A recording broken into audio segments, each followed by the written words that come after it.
Good evening and welcome to JJ Isaacson Field here at Seymour Smith Park for our nightcap here on Sunday. It's Father's Day. Happy Father's Day to all the fathers out here, hopefully enjoying a wonderful baseball game experience here for the Corn Belt League. There's loads of college baseball going on here in Omaha, Nebraska. Got the College World Series going on right now. You got Collegiate Summer Ball going on here, and why not watch some more baseball? Cannot complain. Right, and after that first game, I mean, that was quite the first game we had here between the Bombers and the Rail Riders, and it lived up to the hype. We had an amazing pitching duel, and I can't wait to watch the second game today. Yeah, 109 pitches for Zane Lade in that one. Both starting pitchers went the entire way. Austin Shelton, although had 8 strikeouts, just 1 walk, did allow just 6 hits and 2 earned runs, ends up getting plated with the loss. But like you mentioned, Zane Lade, just an incredible day. His second just immaculate start that we've seen from him. Did have 3 walks, 1 hit by pitch, 4 hits, but 109 pitches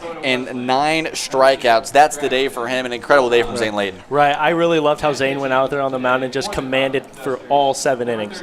He didn't let the heat get to him, and you could definitely tell the fatigue was starting to catch up to him, but he battled through, gave everything he had into every pitch, and went out there and just dominated. And here today we'll see a couple different looks for the Royal Blue Dogs. Be Braden Bach for them here in this one. But let's look at this past week. It's been a long last week of different games. We had a couple days off for some of these teams. Some of these teams haven't played since last Tuesday. The Cropdusters started off their week last week on Monday, lost 5-2 to the Bombers, and then right after that a walk-off hit by pitch. The Haymakers just barely squeaked that one out. We thought the Royal Blue Dogs were going to somehow come away with it, but it really seemed like the deserving team in that one was the Haymakers as they won the nightcap on Monday 4-3 in 8 innings. Then our next day we saw another Tuesday night game to where we see some more rain. They started off the day, the Filth Ballers, like we mentioned, in our first pregame show have just blown through everybody, an 11-0 win at Iowa Western over the Black Sox. Our 5 p.m. game was able to get through as the Cropdusters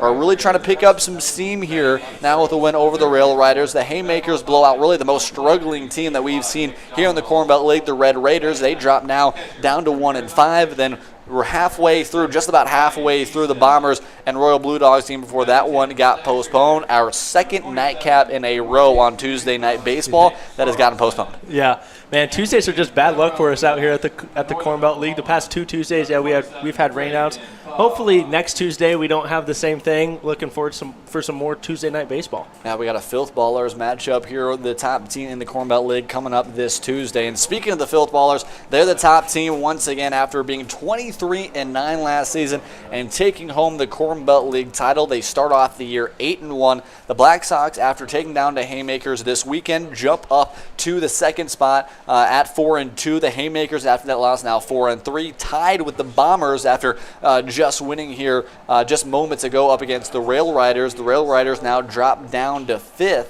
at 2-4. The Royal Blue Dogs here with the win could jump themselves up to the 3 spot if they can do so with the win here today, at a 4 spot here with today to go up against the Rail Riders, and so could the Cropdusters if they're able to get a big win here today. 2 teams in the basement trying to climb their way back up. Yeah, this is a really important game for the Royal Blue Dogs, as if they win, they'll take sole possession of 4th place. And if it's equally important for the Cropdusters as well, as if they win, they'll jump up to 4th place. So it's really just whoever can go out there and play the most efficient baseball and take sole possession of 4th place. So we're about to get here for starting lineups. We'll take a quick break here on the Corn Belt League. We'll look at our impact players of the game for the Cropdusters and their starting lineup here tonight.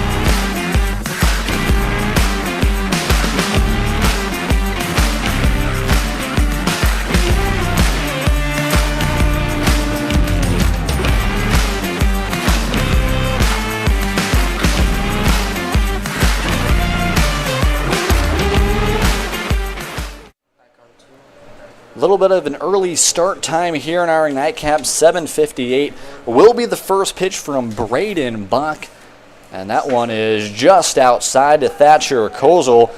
Kozel, the left fielder, will start off the game for the Cropdusters. They'll go 2, 3, and 4 after that. Jack Tilton, the shortstop. Javon Suarez, third baseman, and then Easton Barnes, the first baseman. Round out the order to be Kate Owens, center fielder. Trayton Kozel, the right fielder. The designated hitter, Anthony Comfort. Then 8, 9, 10 will be Thatcher Poteet, the catcher. Blake Peabody, the extra hitter. And Braxton Wilhelm, the second baseman. Braden Bach, in his third appearance so far this season, he's mainly been out of the bullpen for this group. And he's even in the count now, back at 2-2 up against Thatcher Kozel.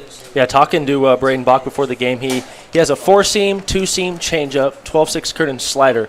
But he doesn't really have a true breakaway pitch, as he likes to gauge the first 2 to 3 pitches of an at-bat to determine a put-away pitch. Kozel this season, just one run, just one of those earned, 4 hits and 7 strikeouts in his first 6 innings of work here. As now we see here Thatcher Kozel with Braden Bach's 4th walk of the season. Yeah, not a very efficient start right there for Braden Bach. 5-pitch walk, and then he had a couple good pitches early in the count, but not what you want. Is there's some speed on first base, and now you've got to try to manage between the hitter and the runner. Yeah, Kozel was a big part in the last time these two teams met just a week ago, last Sunday. It was a 2-1 victory for the Royal Blue Dogs in that one. For the Cropdusters in that one. Thatcher Kozel was hit by a pitch in the top of the 7th. It's the 3rd game-winning hit by pitch that we have seen this season here in the Corn Belt League. That one is lifted out to left. Devin Jones comes on and makes the play out there and left for the first out of this first inning. Yeah, you're wondering if maybe there's a little miscommunication, right there, between Brennan Redding and Devin Jones out there. As Redding looked like he was maybe going to try to make a play on that ball, but Devin Jones called him off for the easy fly out to left field. That'll bring up the third baseman, and Javon Suarez. He's looking at the middle of the order here, trying to push Thatcher Kozel around the bases to try to see if they can get something going here in the first. Yeah, Braden Bach likes to utilize his breaking ball in the first pitch. Kozel steals second on the first pitch of the at-bat. The first pitch is high for ball 1. And now a runner in scoring position here with just 1 out. Want to correct myself from earlier. A hit by pitch this last time against Trent Kozel of the Royal Blue Dogs gave them a win this past Sunday. But again, both these teams was really good pitching in that first outing, but out of the bullpen, Logan Davis really struggled. Did not allow a hit, but 3 walks and a hit by pitch in that top of the 7th. Really struggled for them. A.J. Venture, who you'll see on the mound here today for the Cropdusters, had a really great start. 5 innings pitched, 3 hits, just one run. It was not earned. Did have a walk, but 5 strikeouts for him. Jack Tilton came in for an inning of relief. Was very strong, had 1 hit, no earned runs. Did not have a strikeout, but did have just 1 walk. But Logan Davis, in a really back-and-forth ball game, really struggled. But on the other end, Evan Heeb, a 101 pitch day for him. 7 innings pitched, went the entire complete game. 2 hits, 1 run was not earned. Had 3 walks, but also 7 strikeouts, and it was one of 2 just incredible outings for Heeb, which got him the pitcher of the week the first week of the season. Yeah, early on this game, Braden Bach's really having a hard time locating his pitches. You almost have to wonder if maybe he's not getting a good grip on that ball, as his hands might be sweaty because it is a pretty humid day out here in Omaha. So you have to wonder if maybe the sweatiness and the humidity is playing a factor in Braden Bach's start here. Yeah, we saw that a little bit of a factor for the first couple innings for Austin Shelton and St. Layden in our first game, but a really good start right now from Braden Bach. It's the first strikeout of the day for him, and hopefully trying to keep Thatcher Kozel out at second base. Yeah, really good throwaway pitch right there. Threw one high, threw some gas high and got him to swing, and that's kind of what you're looking at because he was kind of working that inside part of the plate and then went high and got him to swing and miss. We'll see now the first baseman, Easton Barnes, here with 2 gone, as the first pitch is outside for ball 1. The umpire in the last game was working towards the outer part of the plate. This umpire seems to be working more of a true zone, so the hitters and pitchers are going to have to adjust early and then get adjusted to that strike zone. Bach looks back at Kozel at second base. He delivers. This one grounded over to third. Throw on to first is high, trying to get the tag down. They will get him. Josh Moore had to retrieve a high throw from Eli McDonald, was able to get the tag on Easton Barnes. No runs, 1 left on for the Cropdusters here in the top of the first. We'll head to the bottom of the first and see the starting lineup here for the Royal Blue Dogs.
Back here to start off the bottom of the first. We're going to look quickly at our impact players for the Royal Blue Dogs. The first one is going to be actually today out of the 8th spot, Eli McDonald. McDonald was easily one of the guys that we saw as a possible threat to be the hitter of the week for the Corn Belt League last week. 7 for 12, 2 doubles, 5 RBI, a staggering 14-17 OPS, and he hopes to be a big threat actually now at the bottom of the lineup for this group. The other guy we're going to look at is the catcher, Ryan Eastham. Eastham this season, another guy that's been very consistent out of the middle of the order. They're looking at a little bit of a different spot here today out of Arizona Christian University. 5 for 12 this season, 4 singles, and an 876 OPS. And with that, we'll take a quick look here at the Royal Blue Dogs lineup here today. For them to start off the game at center field, they have Trent Kozel at second base. In the second spot, we'll see Robu Ikarashi. At shortstop in the 3 spot, Brennan Redding. Here in the cleanup spot, Josh Moore from first base. And the 5 spot, we'll see Devin Jones out in the left. At the right fielder, Luke Killinger will bat 6th. Batting 7th, we'll see the designated hitter, Will Richter. And we'll see our 2 impact players of the game at 8 and 9, third baseman Eli McDonald and the catcher Ryan Eastham to round out the order for the Royal Blue Dogs to be the extra hitter, number 47, Nick Carlson. Pitching today here for the Cropdusters, it'll be AJ Ventry. It'll be his 3rd outing of the season, 2nd time he'll see the Royal Blue Dogs here this season. First pitch is low for ball 1 to Trent Kozel. I think for the goal for the Blue Dogs hitters today is to try to work AJ Ventry's pitch count. AJ Ventry is a very good pitcher. He's got a .778 ERA, so he can definitely locate and definitely get the outs when needed. And the Blue Dogs are just going to have to work counts. You mentioned efficiency here. This one popped and caught by the third baseman and Javon Suarez for the first out. 2 pitches and 1 out. Like you mentioned, efficiency has been playing a factor, and Ventry starting off well. Yeah, that was a great start for Ventry. Got his first out with the first 2 pitches of the game for him. So that's very good for Ventry. Let's see if he can continue that role and try to keep this inning under 10 pitches. Ventry had 11 strikeouts so far this season to 3 walks. So, again, a big ground ball guy who likes to do it when he can. This one shot in the left center field. Robu Ikarashi sends that one into the gap. He's headed for second base. He will get in there with a stand-up 1-out double. And here early, the Royal Blue Dogs have some momentum with the runner in scoring position. Yeah, man, Robu Ikarashi just took that first pitch left center. The wind's blowing out to left center, so you got to imagine that the hitters, are going to be working that left side of the field because the wind is blowing out there, so you can maybe get some carry. Good job bouncing on that first pitch and giving yourself a chance early in this game with runners in scoring position. That's the first extra base hit for Robu Ikarashi this season. He was .313 coming to the ballgame, a .231 average, as this one is shot back by Brennan Redding, the shortstop. Yeah, man, quick start right here for the Blue Dogs, although AJ Ventry got a quick start in that first batter, getting a three-pitch out, but Robu Ikarashi responded early with a 1-pitch double. So let's see if the Blue Dogs can capitalize with runners in scoring position. Ventry looks back at second, delivers home this one, grounded over to the second baseman. Braxton Wilhelm able to scoop it up, throw on to first is in time. The runner does move over, so Ikarashi 90 feet away here with 2 outs, being the first run of the day, and it'll come down to Josh Moore, the first baseman, to see if he can drive him in here in the 4th spot. Yeah, AJ Ventry is working very efficiently. He's been able to get runners out within the first 2 to 3 pitches of the at-bat, and if he wants to go deep into this game, that's going to be the key for him.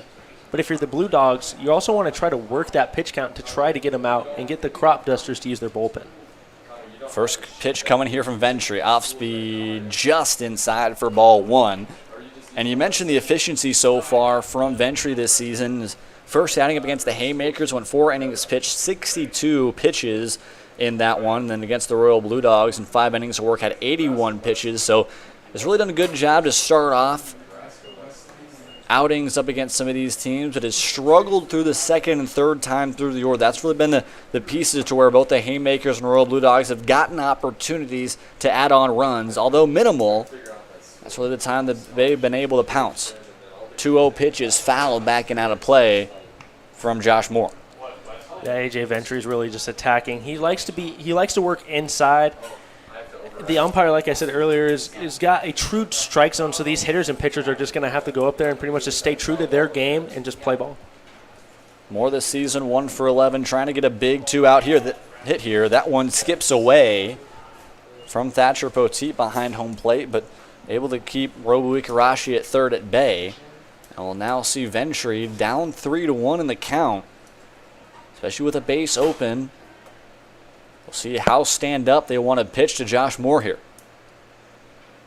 2 outs, 3-1 pitch coming here from Ventry. That one in the zone, off speed, grounded over to Braxton Wilhelm. Throw on to first is in time, and AJ Ventry gets out of it.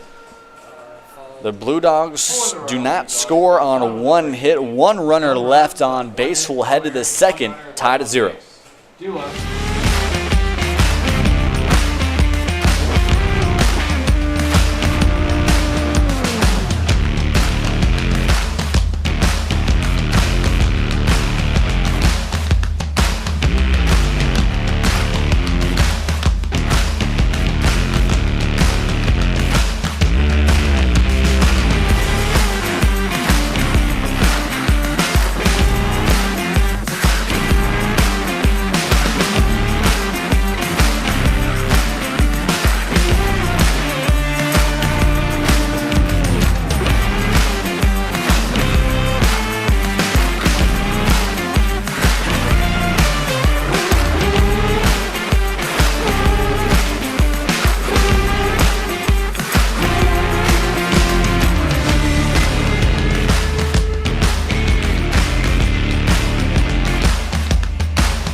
back here in the top of the second.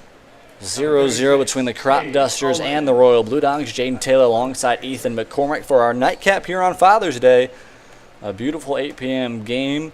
A hot one and a humid one to say the least. 87 degrees here in Omaha, Nebraska, but loads of college baseball to be able to watch this weekend. That one bunted down by Cade Owens. He's going to try to beat it out. He cannot. A beautiful play right there by Braden Bach to be able to field his position and get the first out of the inning. Yeah, Cade Owens tried to utilize his speed there by laying down a bunt. Just pushed it too far down the line, and it gave Braden Bach an opportunity to get over, range over, and make the play for the first out. It'll be 5, 6, and 7 here for the Cropdusters in the second. Cade Owens there with the ground out, and we'll see Trayton Koziol, the right fielder, digging into the batter's box now and trying to find the first hit of the day here for the Cropdusters. That one inside, he tried to think about saying it hit him, but not a matic enough of a move right there, and we'll see an 1-0 pitch coming here shortly. Yeah, Trayton Koziol almost tried to sell that hit by pitch, but decided not to go for it. Another pitch is inside from Braden Bach.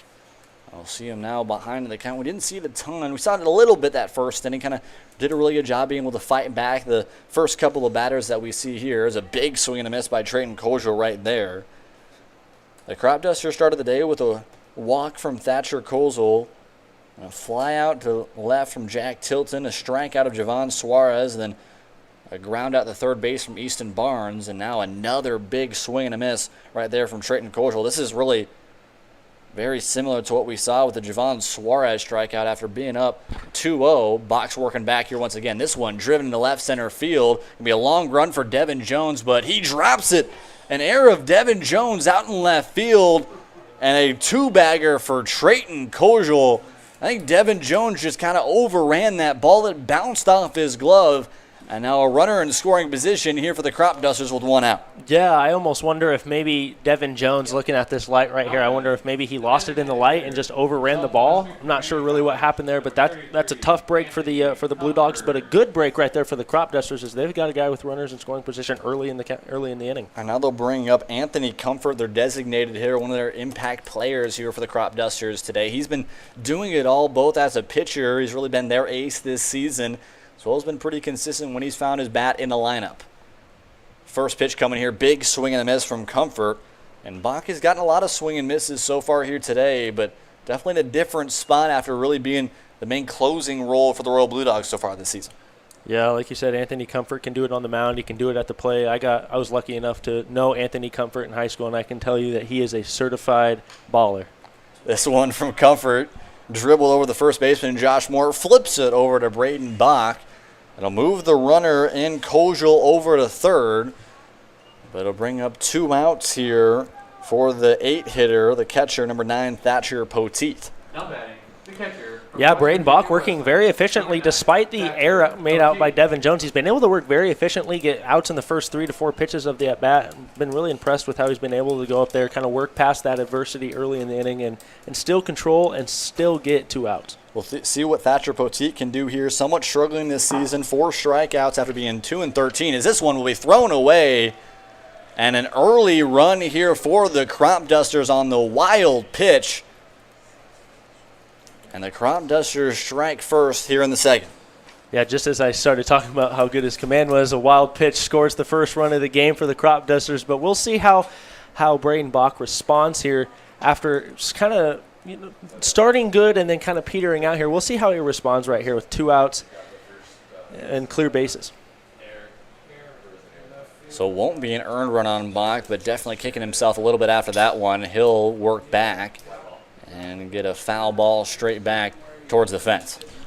Braden Bach has a very electrifying fastball. It's got some good heat. It's got some gas to it, but he's got to be able to control that. And on that pass ball, he just wasn't able to get command, and he sent it right over the catcher's head. See how Bach can answer here, even back at 1-1, here up against Thatcher Poteet. Big swing and a miss from Poteet once again. And Bach finds himself ahead up against Poteet. He's done a really good job of being able to work well when he does have the 2-strike counts. It's just when he can find those. Right, yeah, like you said, once he gets into that 2-strike count, he's been able to work efficiently and get usually a next pitch strikeout. Looking for a second strikeout of the day here. Curveball, this one is sent, popped up. Brennan Redding will come in and make the play. However, one run, the Cropdusters do not score, do not have a hit. However, the air by Devin Jones out in left field and the wild pitch by Braden Bach come to hurt the Royal Blue Dogs, and the Cropdusters lead here early, 1-0.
Back here in the bottom of the second, Devin Jones, after recording the error out in left field, which brought home the first run of the day for the Cropdusters, trying to maybe answer back in some way and make up for the error in the top of the second. This one grounded. Beautiful play by Javon Suarez. Strong throw on to first to Easton Barnes, and that's the first out of the inning. And Devin Jones's hitting struggles continue. 1 for now, 13 on this season, and 10 strikeouts compared to 4 walks.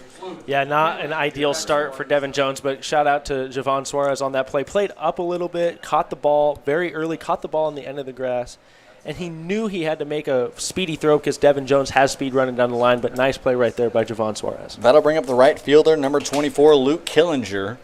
Killinger out of the left side, trying to do something here up against Ventry. That one grounded over to first, flip on to Ventry, and that'll be the second out of the inning here. So already 2 pitches, 2 outs, and Ventry has worked really quick here in the second. That's ideal if you're AJ Ventry. 2 pitches, 2 outs. I mean, to go deep into this game, this inning will be very key in how far he can go into the 5th, 6th, maybe even the 7th inning, depending.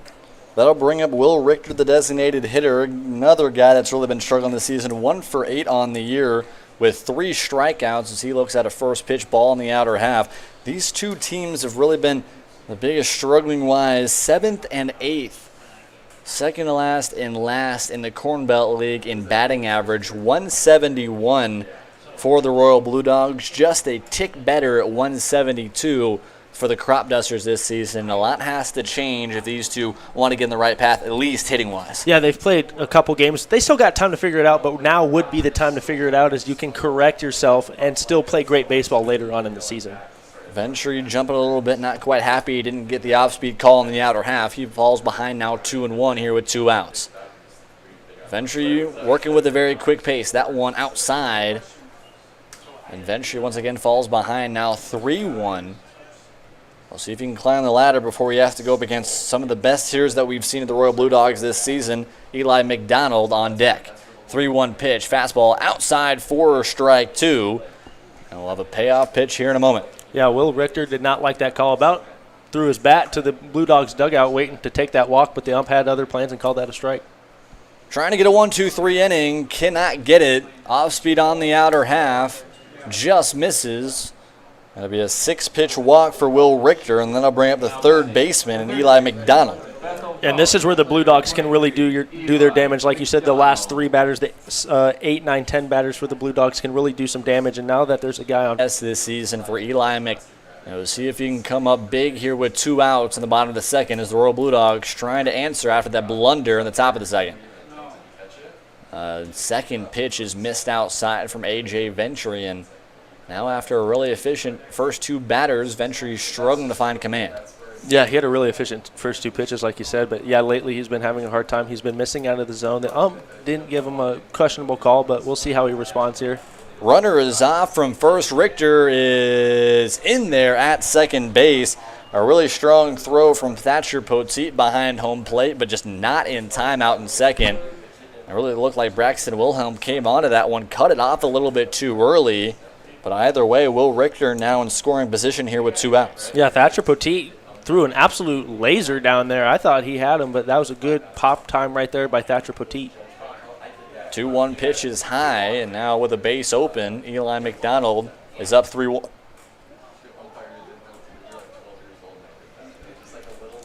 I mean, a walk right here for A.J. Ventry wouldn't be the worst thing, as that would put a runner on first and have a force out at first, second, and third. So a walk really wouldn't hurt A.J. right here. 3-1 pitch just gets the outside corner. Back-to-back batters that we've seen almost toss the bat away after a questionable call in the outer half. We'll see a big payoff pitch here with 2 outs. Ventry checks back at Richter at second. Payoff pitch. That one outside for ball 4. And now 2 runners on here with 2 outs. And Ventry, after looking like he might have gotten out of the inning in 3 straight batters, is struggling here with 2 runners on in a big spot here for the catcher and Ryan Eastham. Yeah, A.J. Ventry could just not locate that breaking ball. Left it a little too outside. It was the right idea trying to catch the outside part of the plate and freeze Eli McDonald, but that walk, like I said, doesn't hurt him. They've got force on first, second, and third, so we'll just see if he can get a ground ball and get out of this inning. 23 pitches so far in an inning and 2/3 here for A.J. Ventry as he gets a strike on the outer half to Ryan Eastham. Yeah, that first strike was key. That sets the tone for the at-bat, and hopefully A.J. Ventry can go out there and attack this batter, make it a quick 3-4 pitch at-bat as he's dealt a lot of pitches the past couple batters. 0-1 pitch is outside, 4-1, even the count back up at 1-1. Ryan Eastham, again, a guy that has done a really good job coming up in clutch moments, and he has one right here even early on in this one as the Royal Blue Dogs try to answer after a run from the Cropdusters in the top of the second. 1-1 pitch is outside, another fastball. It looks like Poteet will go out and talk to A.J. Ventry. And this is a communication thing that sometimes for some groups can be a little bit confusing when you're meeting a guy that you've never really pitched to before. But these 2 guys have worked a lot these past couple of years. A.J. Ventry and Thatcher Poteet, both out of West Virginia Westland. One of 3 guys out of West Virginia Westland for this team. The shortstop, Jack Tilton, also a part of that group. 2-1 pitch here coming from Ventry. Fastball on the outer half of the count, back up at 2-2. And Ventry trying to get out of this inning as the Royal Blue Dogs just inching their way, trying to get back in this one. Yeah, A.J. Ventry, that meeting of the minds on the mound must have calmed down A.J. Ventry enough for him to go out there on a 2-1 count and deliver a nice inside fastball. Blew it right past him. That was a good 2-1 pitch, and we'll see if he can get his put-away pitch right here on a 2-2 count. 28th pitch of the day so far here in an inning 2/3, coming from A.J. Ventry. That one popped up out into left field. Thatcher Kojal comes on, slides, and makes the play out and left. The second game of the day where the defense is coming up clutch. And the Cropdusters keep their 1-0 lead as we head to the third.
9, 10, and 1 here in the top of the third for the Cropdusters.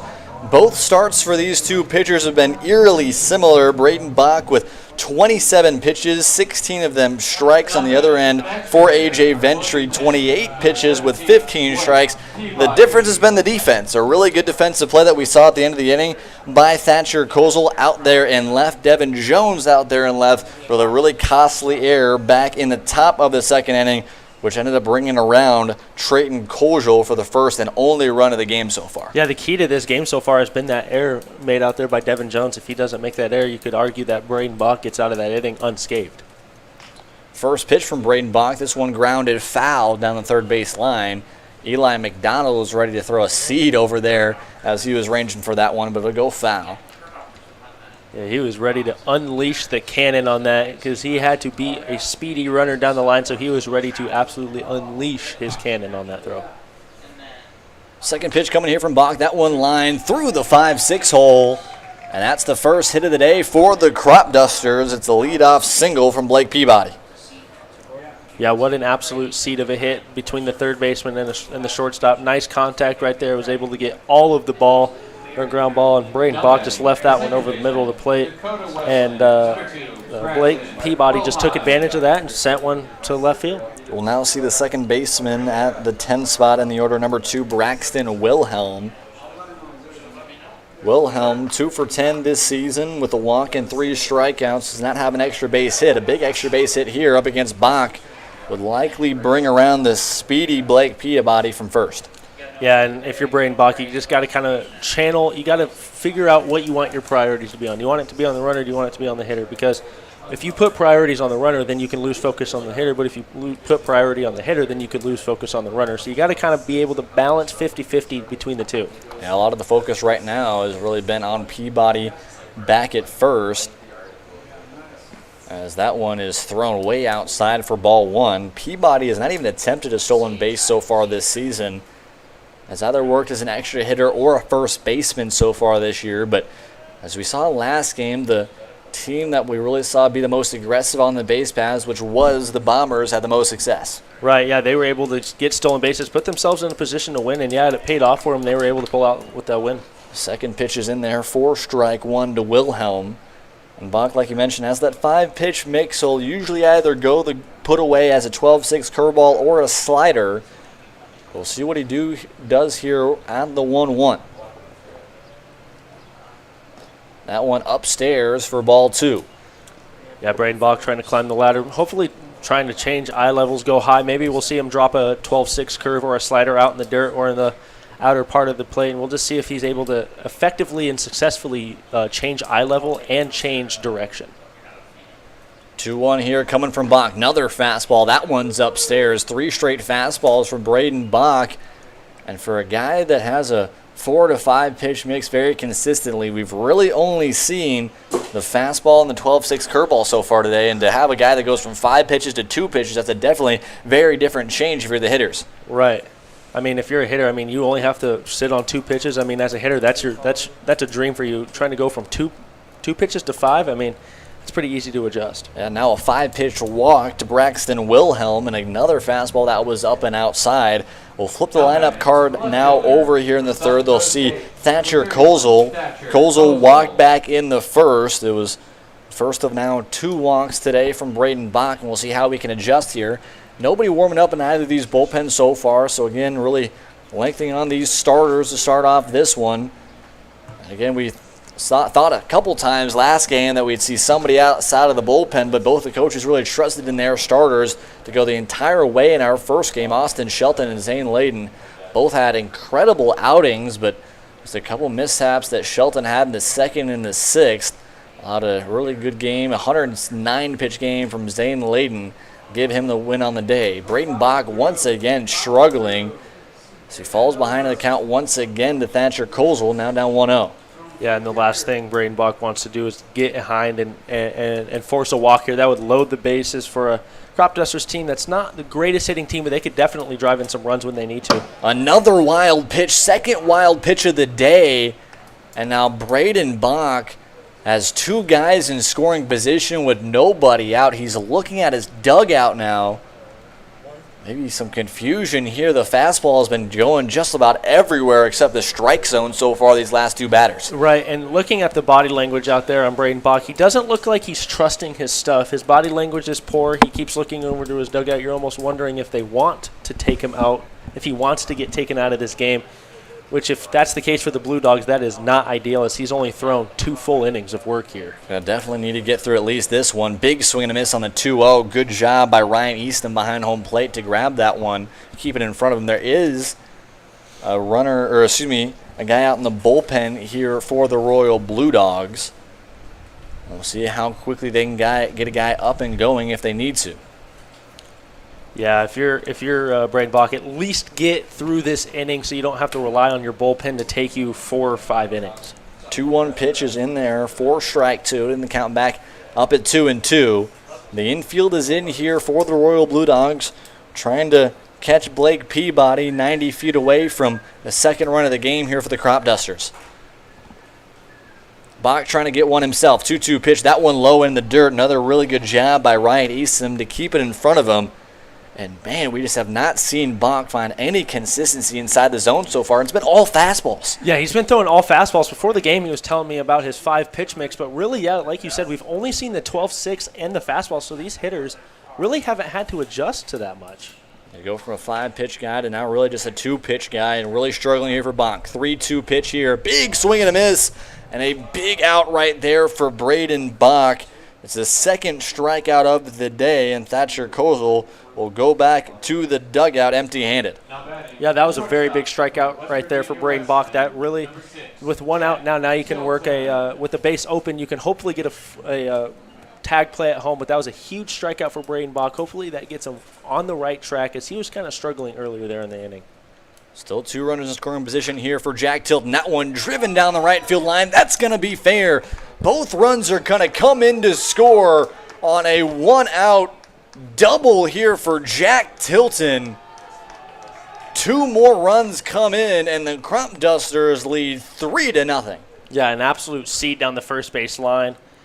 He threaded a needle on the line, and that was a good job of getting it right over the first baseman's head, and he's standing on second with a pair of RBIs brought in. That was could have been a diving play by Josh Moore right there down the first base line.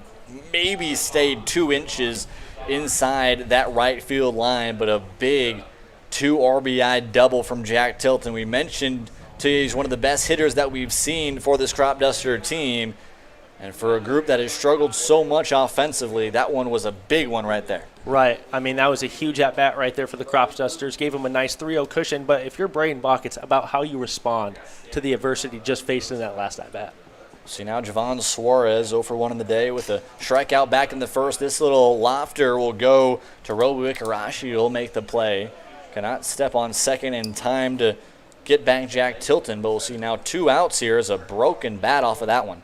That one was shattered. Yeah, man, that bat was split in half going vertical. He got sawed off there, as you could say, and straight to the second baseman. We need Whit Rogers to just finish the job on that bat, though. And for those who remember the scene on our Twitter page, a game last week, Whit Rogers, after just barely broken bat, doesn't really shatter at all, just put it over his leg and said goodbye to that piece of lumber. And check it out on our Corn Belt League YouTube as well as Twitter page.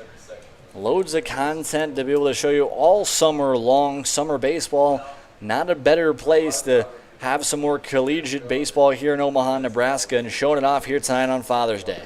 0-1 pitches swung on for strike 2 as Easton Barnes, the first baseman, is now down 0-2 as Braden Bach trying to limit the damage here in the third. Yeah, this would be a key pitch right here.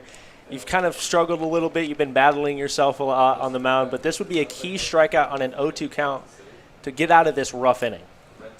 The pitch is low. Tilton got a big jump out there at second. He elects to stay back at second, shaking his head a little bit. Thought he had a perfectly placed dirt ball read right there, but he'll stay back at second. We'll see the 1-2.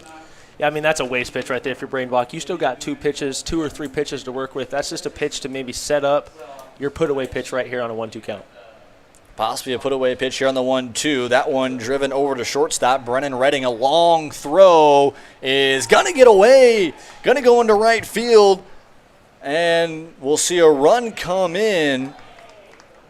And Easton Barnes will be on first base. We'll see if they want to call it a hit or an error. It was a close play either way, but Josh Moore just could not quite get to that one after a really long throw in the 5-6 hole from Brennan Redden. Yeah, that Brian Redding had to unleash his cannon right there on that throw, and he would, if that throw would have been clean, that would have been a very, very, very good play right there by Brian Redding, but he was just able to leg that one out, and he slipped. He maybe could have gotten to second, but he slipped rounding first, so the Blue Dogs are lucky he's on first. More damage coming across here from the Cropdusters. This is really good for them. Again, we talked so much about their hitting struggle so far this season, and already 4 runs here in 2 2/3 innings. And maybe another opportunity to add on even more here of the center fielder in Cade Owens. Owens grounded out on a bunt to the pitcher in Braden Bach, trying to fool him back in the second. And he comes up here, back around here in the third, here with 2 outs. Yeah, Braden Bach is making his catcher Ryan Eastham work behind the plate. Ryan Eastham's getting dirty on almost every at-bat, blocking balls, and he's let a couple get by him, but you got to tip your cap to your catcher if you're Braden Bach.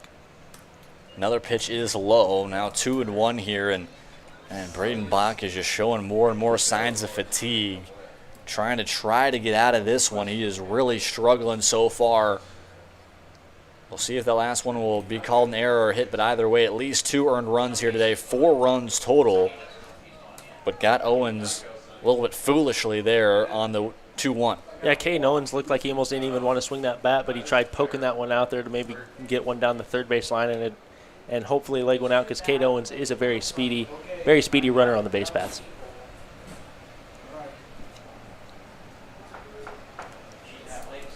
Owens will call time. They will officially call that an error on Brennan Redding. So now an additional unearned run here from Braden Bach. 2-2 pitch is in the dirt. Again, Ryan Eastham has just had to run all over the place to get in front of balls, get balls flying over his head. And Braden Bach has not made it easy for him. Yeah, Ryan Eastham is putting in work behind the plate back there. Braden Bach's not giving him a time to rest back there. It seems like every pitch Ryan Eastham's having to do some work. Check swing there on the 3-2. Still no official word. They'll now say he did not go. And now a 2-out walk here as Cade Owens reaches first base, and now we'll have a mound meeting here. This could be the day already for Braden Bach. To quote the great John Willis, we have a meeting of the minds out there on the mound, and if you're going out there to talk to Braden Bach, if you're the Blue Dogs coach, you just have to calm him down. It doesn't look like they're going to go to the new pitcher, but you just got to calm him down, let him do his thing. You got to get one more out. 3 runs here in the top of the third here for the Cropdusters. It started off with a leadoff single from Blake Peabody, the extra hitter. And then right after that, a walk from Braxton Wilhelm. Bach was able to answer back after a strikeout of Thatcher Kozel. Then a huge double, 2 RBI double for Jack Tilton. Then an out, and thought about a second out for Braden Bach, as that'll be his day. An error, the second of the day for the Royal Blue Dogs, brought in the 3rd run here in the inning. We'll see a new pitcher right after this here on the Corn Belt League Network. The Cropdusters looking to add on, already up 4-0.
back here with 2 gone here in the top of the third. Ethan Langfelder will come into the ball game after Braden Bach ended his day 2 2/3 inning. 4 runs, 2 of them earned, 2 hits, 2 strikeouts, and 3 walks. 2 runners still on the base paths that are his duty. One of them is his duty. The one out at second base, Eason Barnes, is currently unearned if he does come around. Yeah, Ethan Langfelder's a big off-speed guy. He throws it about 70% of the time, and he throws a split finger, which is kind of heard of for college and high school guys nowadays, throwing the split finger. But we'll see if he can utilize it as a good put-away pitch here today. We'll see the right fielder, Trenton Cordial, now. He reached on an error by the left fielder, Devin Jones, back last inning in the second. He came all the way around and scored the first run of the day here for the Cropdusters. He does mix that split finger fastball with a knuckle curve. I love knuckle curves. I throw knuckle curves. I love knuckle curves. That type of just bite that gives to it, that just drops down about 10 feet in front of the play, is a beauty. And we'll see how much Langfelder wants to use today.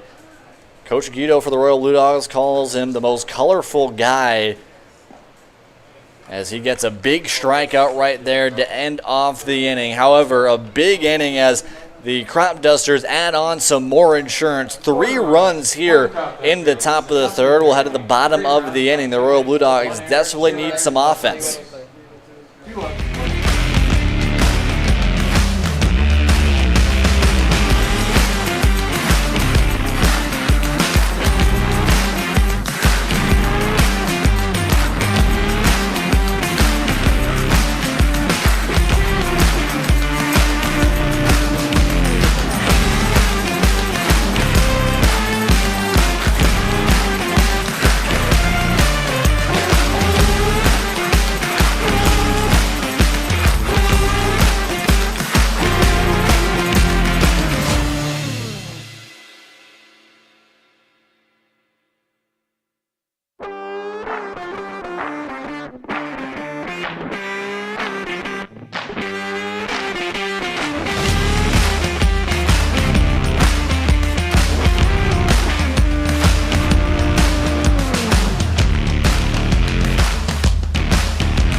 Back in here in the bottom of the third in our nightcap here on Father's Day.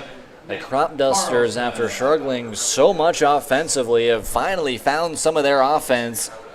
Is partially due in part to some of the mistakes that we've seen, including 2 errors from the Royal Blue Dogs. One this past inning from Brennan Redding on a really tough play, but kind of threw it away, and a runner came in to score one of 3 runs in the top of the third for the Cropdusters. They lead now 4-0 as A.J. Ventry is back in for his 3rd inning of work, as he now falls behind 2-0 here to the extra hitter, Nick Carlson. Yeah, A.J. Ventry just hit the 3-decade mark in pitches, and that's a pretty efficient way to go. You know, you've thrown 2 full innings, but to hit your 30th pitch in the 3rd inning, that is very efficient work out there for A.J. Ventry. And now not so efficient here to the extra hitter, Nick Carlson, now down 3-0. 10-1-2 here in the bottom of the third here for the Royal Blue Dogs. Desperately needing some kind of answer after a big 3-run inning from the Cropdusters. As you'll see a 3-0 pitch. No green light there for Nick Carlson, and a fastball strike 1 in the outer half. Yeah, his coach didn't give him the green light on the 3-0, but we definitely know he'll be sitting for something here on a 3-1. 3-1, that one's fouled off. And now we'll see a 3-2 pitch coming here shortly. Thatcher Poteet kind of wincing a little bit, might have hit his arm a little bit as that one was fouled back towards him. Yeah, A.J. Ventry's done a very good job of battling back. Started 3-0. Now he's got a 3-2 count. He's got a full count. Let's see if he can utilize a put-away pitch and win this at-bat after being down 3-0. That's pretty impressive. With the 3 picks mix, could see the curveball or the changeup here on the payoff pitch. Curveball is upstairs. 4-4 and a leadoff walk here for Nick Carlson. Yeah, A.J. Ventry just left that curveball up a little too high. I understand what he was trying to do, trying to raise the eye level and then drop the curveball down in for the strikeout. But left it a little too high, and now he's got to deal with a runner on first. So like you mentioned, the runner at first will flip the lineup card over now to Trent Kojal. Kojal popped up to the third baseman in Javon Suarez in his first at-bat of the day back in the first. This one shot out into right field. Got all of that barrel going from first to third as Nick Carlson. Strong throw is in time for the out at third. Carlson tried to test the arm of Trayton Kojal out there in right field, and it was too much. A seed from Trayton Kojal out in right, and the first out here in the inning not only gets the first out for these Cropdusters, but puts away a no-out threat from the Royal Blue Dogs. Yeah, Trent Kojal absolutely roped that ball to right field, but that kind of hurt him a little bit as he hit it so hard that it gave Trayton Kojal enough time to gather and throw an absolute seed to the third baseman. And that was a huge out as that prevented a guy from getting into runners in scoring position. So that's huge for A.J. Ventry out there on the mound. Ventry working on Robu Ikarashi now as the first pitch is outside for a ball. Ikarashi, another guy that was able to piece up Ventry back in the first, a double out into left center field, trying to add on to his strong day. 1-0 pitch coming here. This one grounded into the 5-6 hole. That one, Jack Tilton will not throw. No play made. And now here with two runners on with one out, Royal Blue Dogs desperately needing something to happen here and possibly has the opportunity right in front of them. Yeah, Jack Tilton had to field that ball almost in the outfield and the between the grass and the dirt, and he had, for him to get Robu Ikarashi, he had to throw an absolute seed to first, but he just didn't have enough time. Decided to check down to the second baseman, maybe prevent a little trickery going on out there. Brennan Redding now, after grounding out to the second baseman, back in the first. We'll look at a first pitch curveball on the outer half for strike one. Redding had that error back last inning in the top of the inning for the Cropdusters, who brought in their third run of the day. We'll see what he can maybe make up for it here in the bottom of the third. Big swing and a miss, had him guessing. And a sword right there, A.J. Ventry able to put on Brennan Redding. Yeah, that was an absolutely beautiful pitch, and A.J., he just absolutely swung out of his shoes there.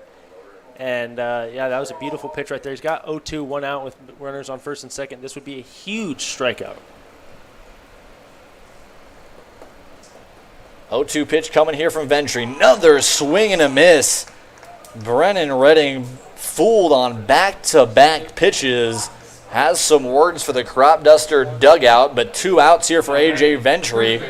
And maybe the big scare from the Royal Blue Dogs, trying to be calmed here from A.J. Ventry here with two gone. A.J. Ventry had two very good breaking balls, two very good curveballs that inning, and if you're a pitching coach looking at that, that is absolutely what you want to see out of your pitcher on the mound. It's Ventry's first strikeout of the day as he'll put a first pitch fastball for strike one up against first baseman Josh Moore. Josh, one of two guys back-to-back with him and Redding grounding out to the second baseman, and Braxton Wilhelm back in the first. 0-1 pitch coming here. Off speed, just low, just below the bottom of the zone, and moving the count back to 1-1. A.J. Ventry's got amazing movement on that curveball. It's like a 10-4 curveball. It looks absolutely phenomenal coming out of his hand, and he's absolutely freezing hitters and making them look silly up there at the plate. A little bit more loop on that fastball, like you mentioned, a little more bite there. That one's going to get down the first base line. A hard play for Easton Barnes at first, but one run is going to come in.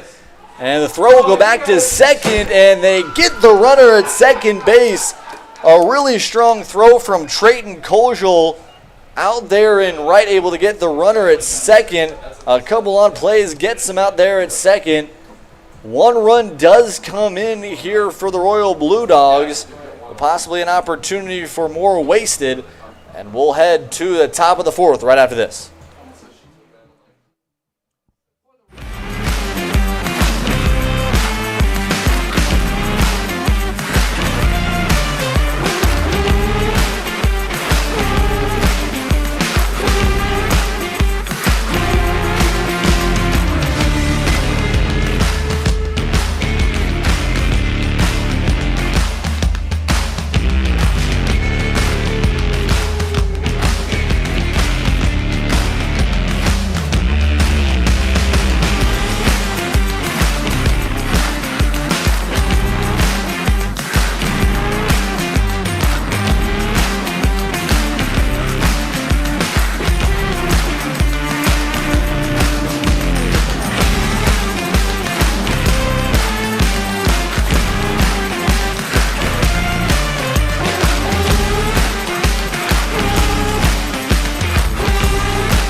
here in the top of the fourth, an odd end to the bottom of the third. The Royal Blue Dogs do get one of their own. It'll be a put down as a single for Josh Moore down the right field line. Trayton Kozel for the second time in the inning, a seed over to second base to get Josh Moore as he was trying to stretch that single into a double. One run does come in. One run is left on base for the Royal Blue Dogs, and maybe trying to chip away. It was a really good job right there, but a little too greedy by Josh Moore. Could have maybe set something else up for the Royal Blue Dogs with 2 outs. Yeah, and running on Kozel out there, you got to know that he's got an absolute cannon of an arm, and you've got to really be aware of that when you're running first, second, third, and you've just got to be aware of who's playing in the outfield. Anthony Comfort drives one out into right center field. A beautiful play by Trent Kozel. The defense we talk about being on display today, and the second time of the day we've seen a center fielder lay out for a beautiful ball. What is going on at Seymour Smith Park tonight, Jaden? The defense here has been absolutely phenomenal. If you are a defensive aficionado, you love these 2 games because the defense has been out on full display. We saw Tanner Black make a SportsCenter top 10 play in our first game of the day, and that one by Trent Kozel out there in right center field could very well do the same. Seen some incredible defensive plays throughout these last couple of hours here at Seymour Smith Park. Second pitch is in the dirt from Ethan Langfelder. And we'll see now what Thatcher Poteet can do here with a 2-0. As a fellow Ethan, I really like how Ethan is working out there on the mound. I really like how he's being efficient. I want to see how he utilizes that split finger knuckle curve action right there as a possible put away 2-3 pitch. He's down now 3-0 to Thatcher Poteet, the catcher.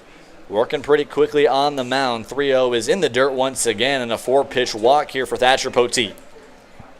Yeah, he never really had control of that at bat. Thatcher Poteet really never had to took the bat off of his shoulders there, and that was an easy 4-pitch walk.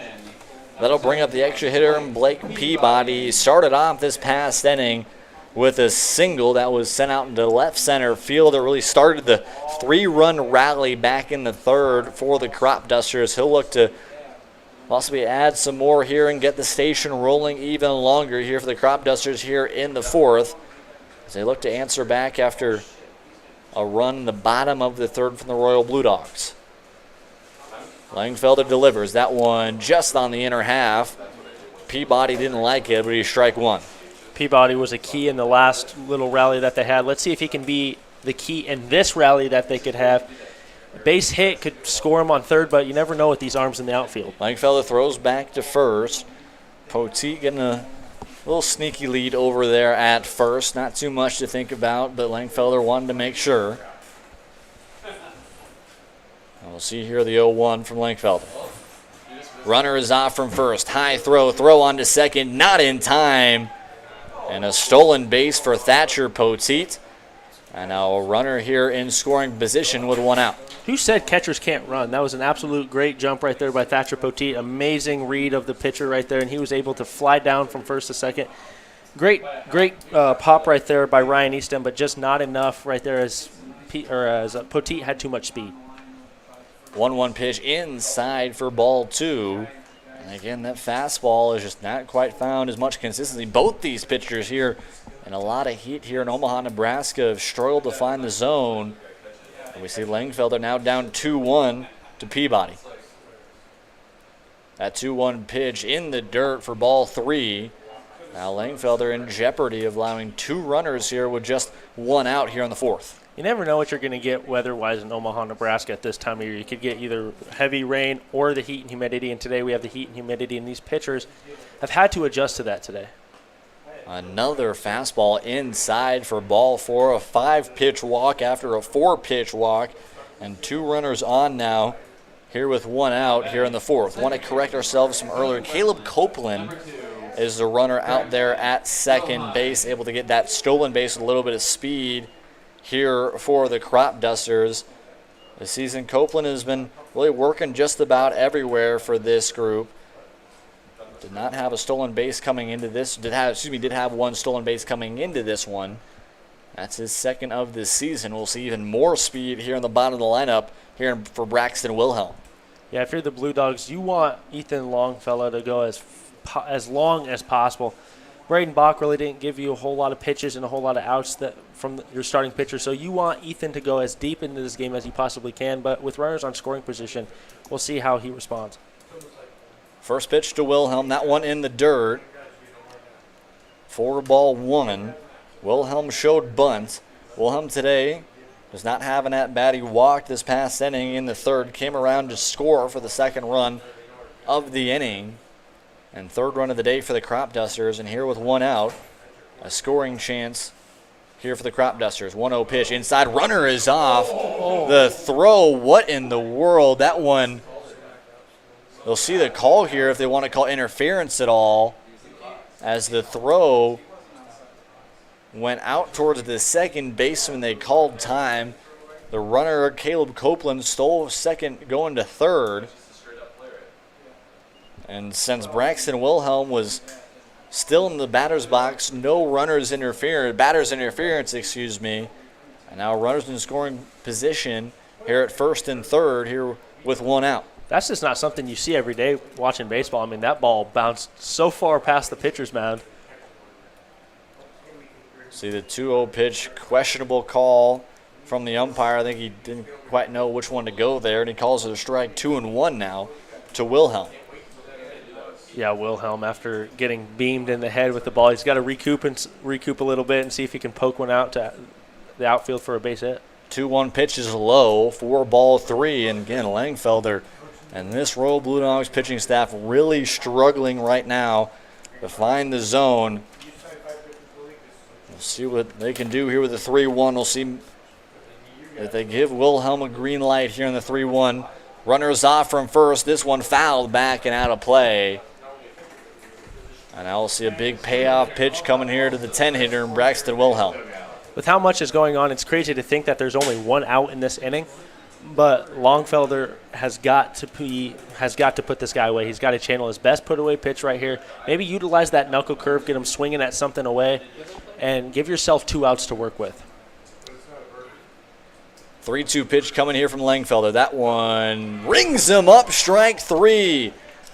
Braxton Wilhelm gets rung up on a 3-2 pitch on the inner half, shakes his head a little bit, didn't like the call, but either way, a big second out here for Ethan Langfelder, trying to get out of this inning with any more additional runs put on the board from the Cropdusters. Yeah, Wilhelm did not like that call, but Ethan Langfelder did, and that was a great pitch. Maybe the umpire may give him a little bit of room on the bottom, but that was still a great pitch by Langfelder, and he's working with 2 outs now in an inning that he would be lucky to get out of. This one from Thatcher Kozel sent out to right, but Luke Killinger able to make the play, and somehow Ethan Langfelder gets out of the inning with no additional run from the Cropdusters. We head to the bottom of the fourth. Cropdusters still lead this one 4-1. 2 runners.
Back here in the bottom of the fourth here at JJ Isaacson Field at Seymour Smith Park for our second of 2 here on the Corn Belt League Network. The Cropdusters taking on the Royal Blue Dogs. There is one guy up and working in the Royal Blue Dogs bullpen after a struggling third and fourth inning for this Royal Blue Dogs pitching staff, and Ethan Langfelder luckily able to get out of it without any runs coming across from the Cropdusters. But now we need to see some kind of production from the offense here for the Royal Blue Dogs. Devin Jones, the left fielder, will start it off. Yeah, if you're the Blue Dogs, you got to put at least one run on the board here. Just start chipping away at that Cropdusters 4-1 lead. I mean, even a run would work here. I mean, you just got to get base runners, get things moving, start the train, and just keep the train moving. First pitch was in there for a strike. Second pitch is outside in the off speed. Looked like a little bit of that curve mix on the outer half for ball one. Jones, again, that has struggled immensely this season at the plate. 10 strikeouts and grounded to third back in the second. 1-1 pitch just off the end of the If you're Jones, you got to be able to hopefully draw a walk here. Yeah, hitting-wise, you haven't been able to maybe do the best, but drawing a walk, utilizing your speed, stealing a base, putting your team in a position to score runs here would be ideal. Another chase right there from Devin Jones. Leaves the count back up at 2-2. Ventry today in 3 innings of work. Does have 1 earned run, 3 walks, does have a strikeout. And trying to get his second one here up against Devin Jones. 2-2 pitches inside for ball 3. Devin Jones has got to be looking for a ball. He's either got to be prepared to hold on a ball in the dirt or swing at a ball that's anywhere close to the zone, because you never know with these umpires. They could expand their zone here. 3-2 pitch. Check swing does not go.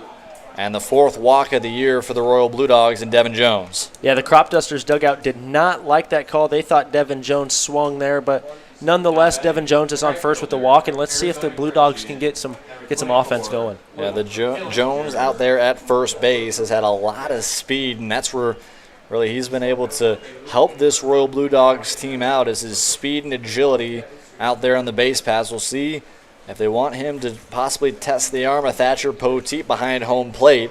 To see now the right fielder in Luke Killinger. He grounded out to first, back in the second, trying to help the Blue Dogs chip away. That one thrown back to first, just not in time, trying to get Devin Jones, as he had a really big lead out there at first. Yeah, Devin Jones is really getting a big lead. We'll see how big his secondary lead is if he doesn't steal, but I would expect Devin Jones to be running within the first 4 pitches of this at-bat. First pitch, like you mentioned, Jones is off, throw high into center field, and Jones able to move into scoring position with a stolen base. Great pop time by Thatcher Poteet right there, but wasn't able to locate the throw. Threw an absolute seed down there, but Devin Jones is just way too quick, and it kind of interrupted that play. But, yeah, the Blue Dogs have runners in scoring position. Let's see if Luke Killinger can poke one out with Devin Jones' speed. A single could score a run. Yeah, Devin Jones, that makes it his 3rd stolen base this season. He's already got a big lead off a second. Ventry looks, deals, and that one's fouled. And Killinger upsetted himself, thought he saw a hanging curveball that he could have mashed, but just missed it. Yeah, Luke Killinger wanted that pitch. Like you said, a hanging curveball. Those are the types of pitches that you can absolutely crush.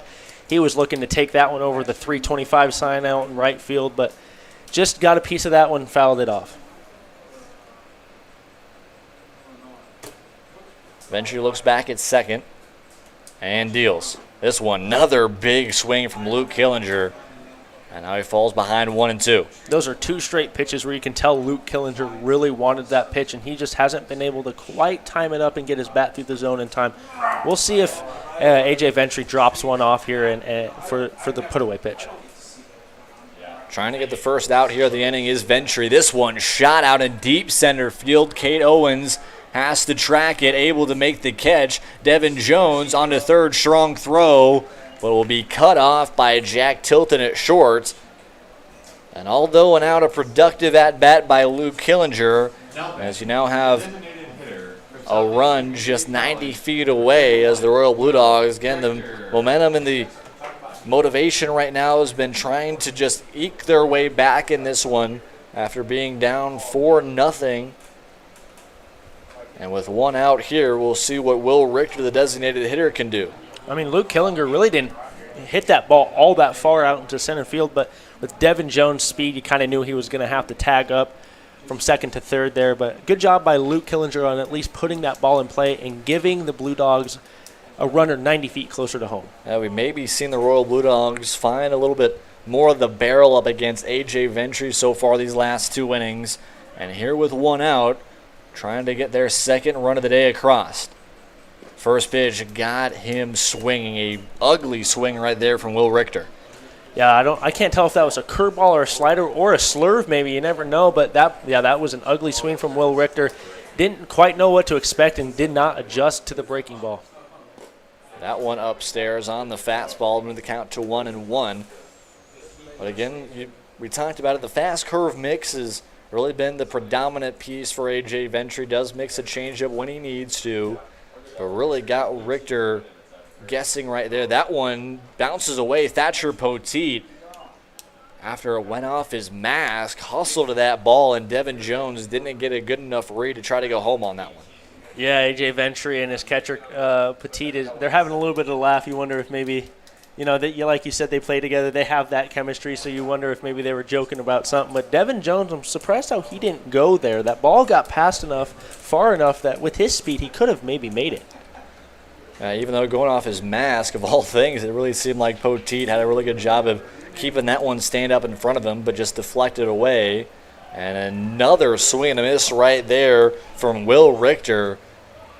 And 2 to the last 3 curveballs, at least the ones that have been near the zone, have really just gotten these hitters entirely guessing. Yeah, Will Richter swung out of his shoes there. He was totally sitting on that ball, but swung way out ahead of it. And he was way early on that.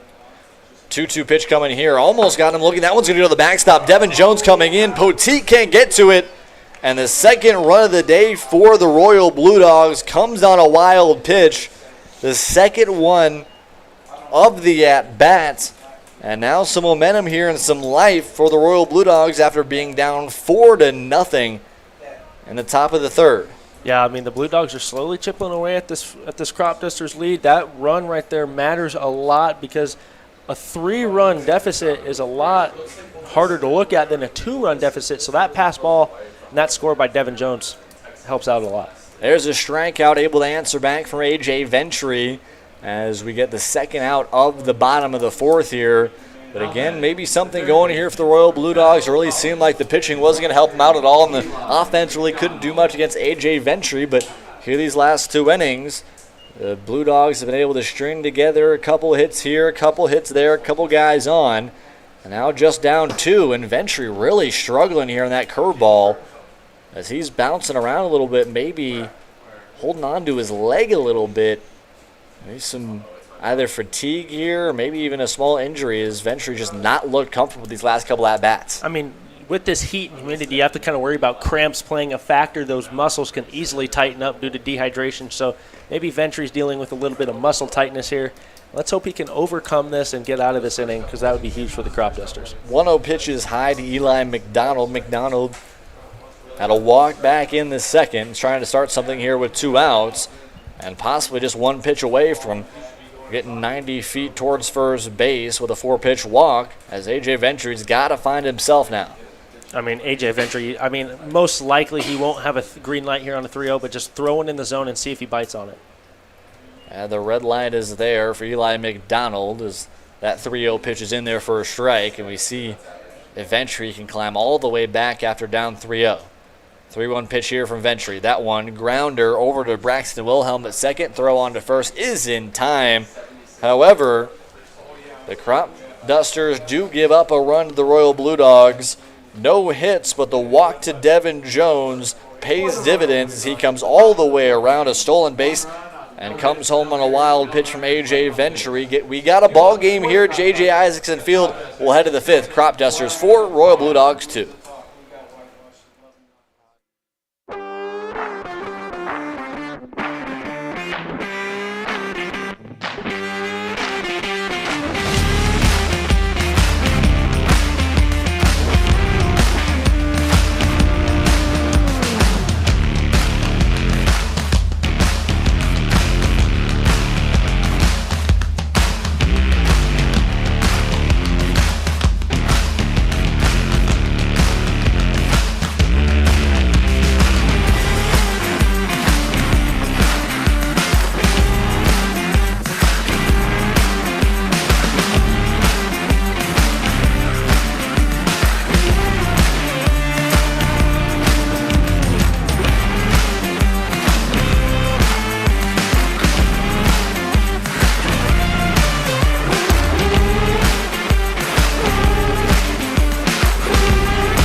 Cropdusters 4, Royal Blue Dogs 2 here in the top of the 6th here for this group. We'll see how the Cropdusters can possibly add on here in the top of the 5th. As we'll see now 2, 3, 4, Jack Tilton, Javon Suarez, and Easton Barnes trying to possibly add some insurance here as the Royal Blue Dogs have maybe found some momentum here after 2 runs here in the past 2 innings. Just 2 hits, or excuse me, yes, 2 hits in those 2 innings.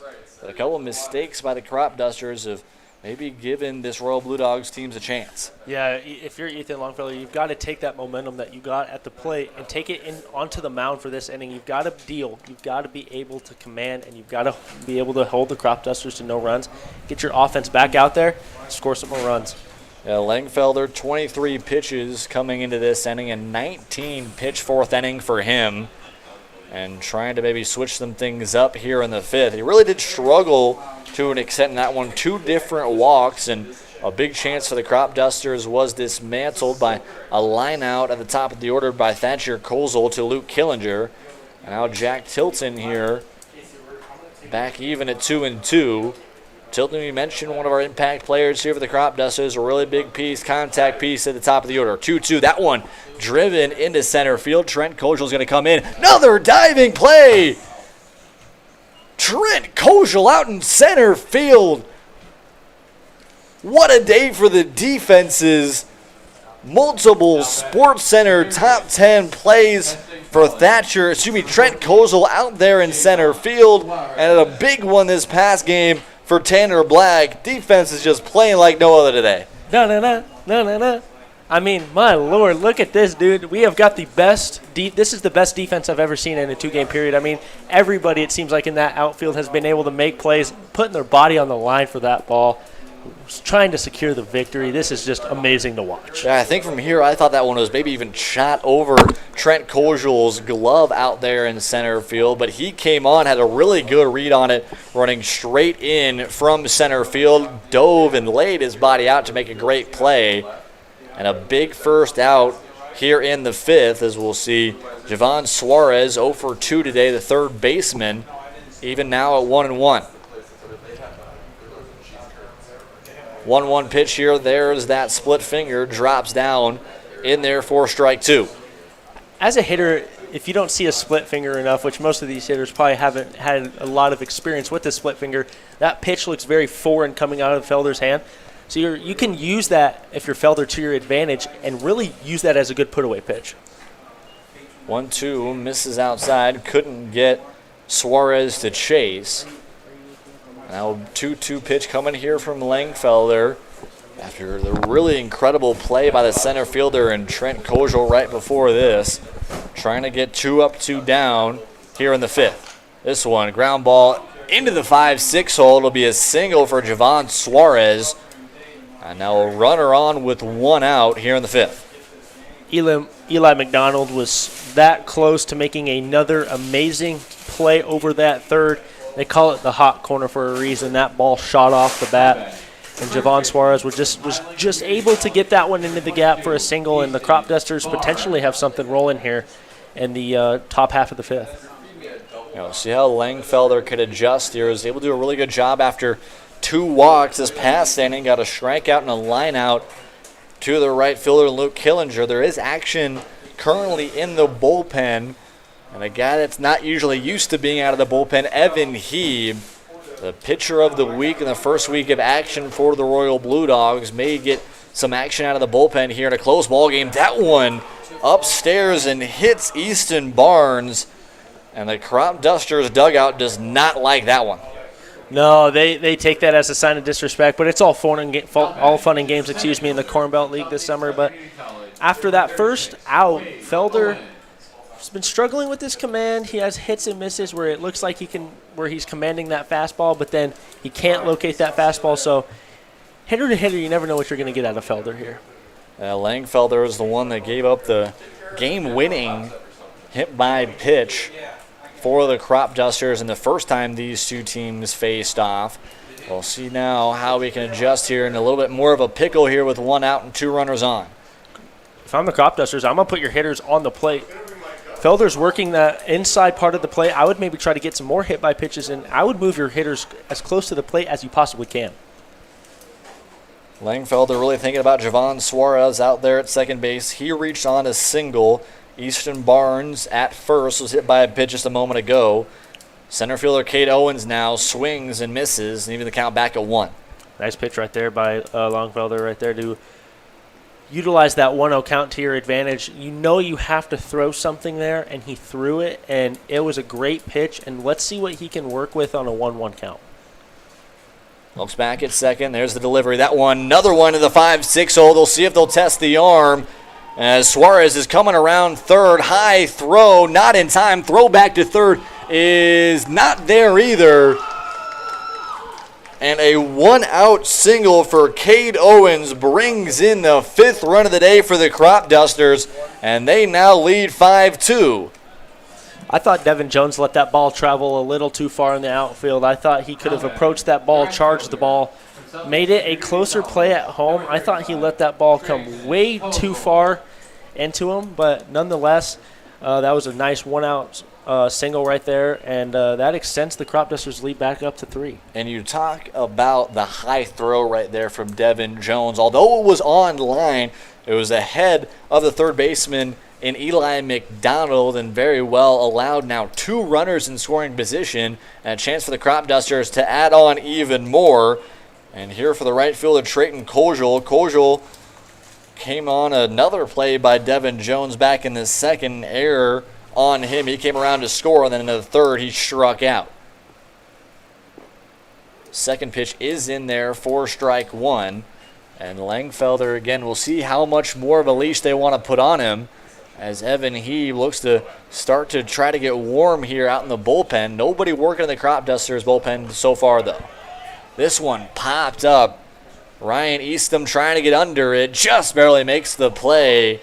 That's a really hard play, especially with some of the lights that can be hot. A little bit of shadow right there for Ryan Eastham, but a big second out right there with 2 runners in scoring position. Yeah, that's always a tough play for your catcher ranging behind. He's got to look straight up. Half the time that's an over-the-shoulder catch, but we'll see if Longfelder can get out of this inning with minimal damage. Yes, he's allowed to run, but allowing 1 run ultimately isn't that big of a deal. But let's see if he can get out of this inning, limiting damage to what's already been done. Being able to minimize has been a valuable trade out of a lot of college pitchers. They'll bring up Anthony Comfort, the DH, 0 for 2 on the day as he looks at a first pitch ball in the dirt.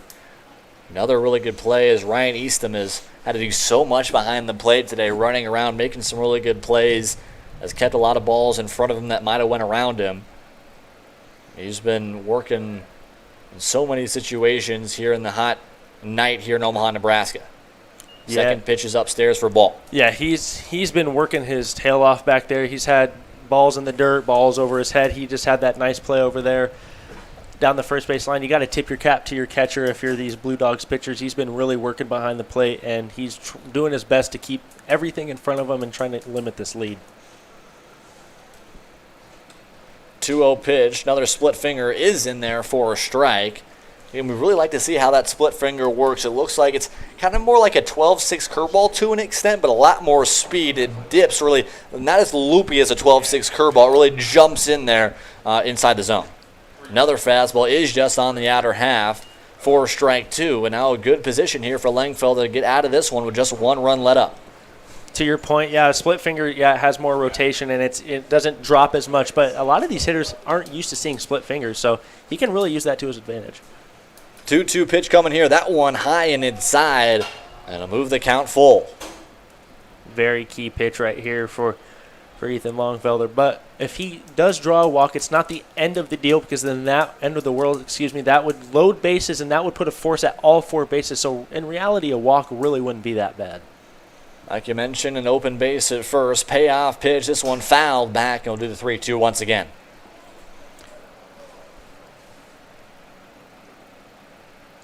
Royal Blue Dogs trying to hold the Cropdusters here to just 5 runs. 1 run here in the 5th as they desperately try to work themselves back after one time being down 4-0 in the top of the 3rd. A big payoff pitch coming here to Anthony Comfort. This one is upstairs. Langfelder not happy with that call. He was bouncing off the mound, ready to head to his dugout. And the home plate umpire calls that one up. And now bases loaded here with 2 outs. And Thatcher Poteet, and a huge spot to possibly blow this one open here in the 5th. Yeah, that was quite the interesting call right there by the home plate umpire. That ball looked like it was planted in a perfect spot, almost looked like it was right down the middle. But the umpire apparently thought that was high, and Longfelder very much did not like that call, and I can understand why. But we'll have a meeting on the mounds here, and we'll see what the Blue Dogs coach can do. Coach Guido will come out and talk to starting reliever here for the Royal Blue Dogs. Again, we saw Evan Heeb up in the bullpen. He seems to be ready as he is done throwing. But it looks like Coach Guido is trusting in the split finger righty and Ethan Langfelder to try to get out of this inning without any more damage done. A bases loaded spot here for Thatcher Poteet. Poteet so far today 0 for 1 with a pop out to the shortstop back in the 2nd and a walk back in the 4th.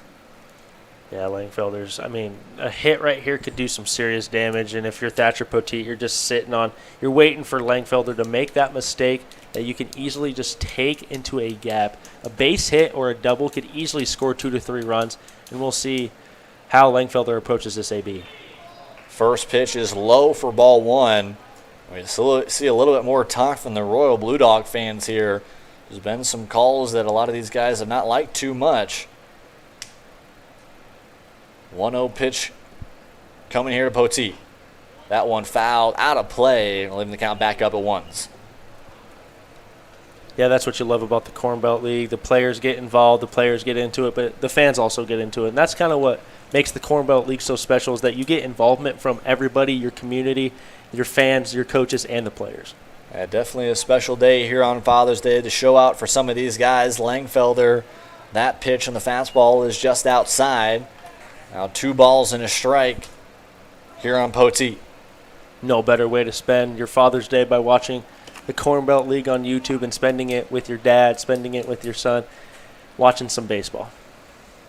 2-1 pitch curveball. That's lifted into left field. That one's going to get down. It's going to plate 1. Strong throw is cut off from Devin Jones. 2 runs are going to come in on the RBI single from Thatcher Poteet. And this game has blown open wide. Now 7-2 in favor of the Cropdusters. Yeah, in the battle of these struggling offenses, the Cropdusters prevailed as the offense that is able to be more explosive. This is just a very, very unfortunate turn of events right here for the Blue Dogs, and we'll see if they can even get out of this inning. Easton Barnes and Kate Owens come in to score on the RBI single from Thatcher Poteet. We'll now see the extra hitter, Blake Peabody, as that first pitch is swung on and missed for strike 1. Yeah, I'm kind of surprised how the Blue Dogs haven't gone to Evan Heeb yet. They've really been relying and putting kind of a lot of this on Langfelder here, as we see a meeting of the minds between Ryan Eastham and Langfelder up there. But yeah, the Royal Blue Dogs do have an off day tomorrow. They do play on Tuesday up against the Black Sox. Maybe see if Coach Guido wants to maybe see somebody else in the bullpen, possibly save Ebe for Tuesday. The Royal Blue Dogs will take on, like we mentioned, Black Sox on Tuesday. They'll take on the Haymakers on Thursday. Both those games being played at the Council Bluffs Sports Complex, the 8th field in that group. Seen really 3 to 4 fields used here in the Corn Belt League. Seen all of our streams here done at Seymour Smith. Beautiful facility out here in really more Ralston, Nebraska, here down south Omaha.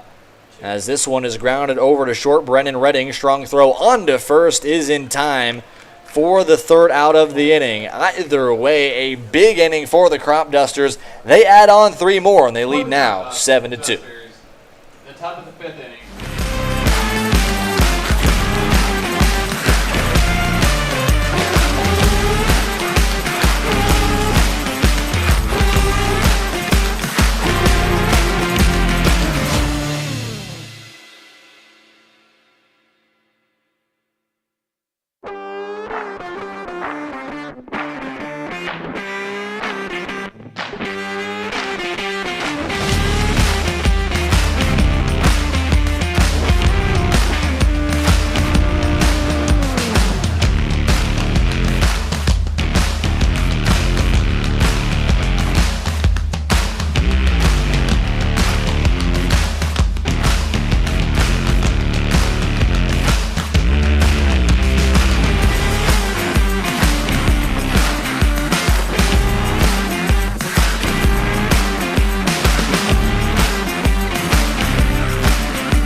Ryan Easton will start it off here for the Royal Blue Dogs. It'll be 9-10-1. Easton, Carlson, and Collegiate here for the Royal Blue Dogs as we're getting the later half of this one here in the bottom of the fifth. AJ Ventry still out here for the Cropdusters, but a lot of work needs to be done here for the Royal Blue Dogs to come back in this one. First pitch is popped up in fair territory. Jack Tilton calls the third baseman Javon Suarez off, makes the play. And one pitch, one out. Really efficient start for A.J. Ventry. Yeah, that was your 64th pitch of the game if you're A.J. Ventry. And that first pitch out was very key. This might be your last inning, maybe go another inning, depending on how many pitches you throw this inning. So that first pitch out is very key for A.J. Ventry. First pitch, that one gets way behind Nick Carlson, the extra hitter. I think we keep doing the commentator's jinx too much here today. Right after we say how consistent he's been, that one just a bit inside. Yeah, they must have an earpiece listening to us talk up here because, yeah, every time we say something, they do the opposite. Second pitch of the at-bat is fouled back and out of play, leaving the count back up at 1 apiece. Again, last inning for the Cropdusters. 7 guys came up to the plate. 8 batters came up to the plate.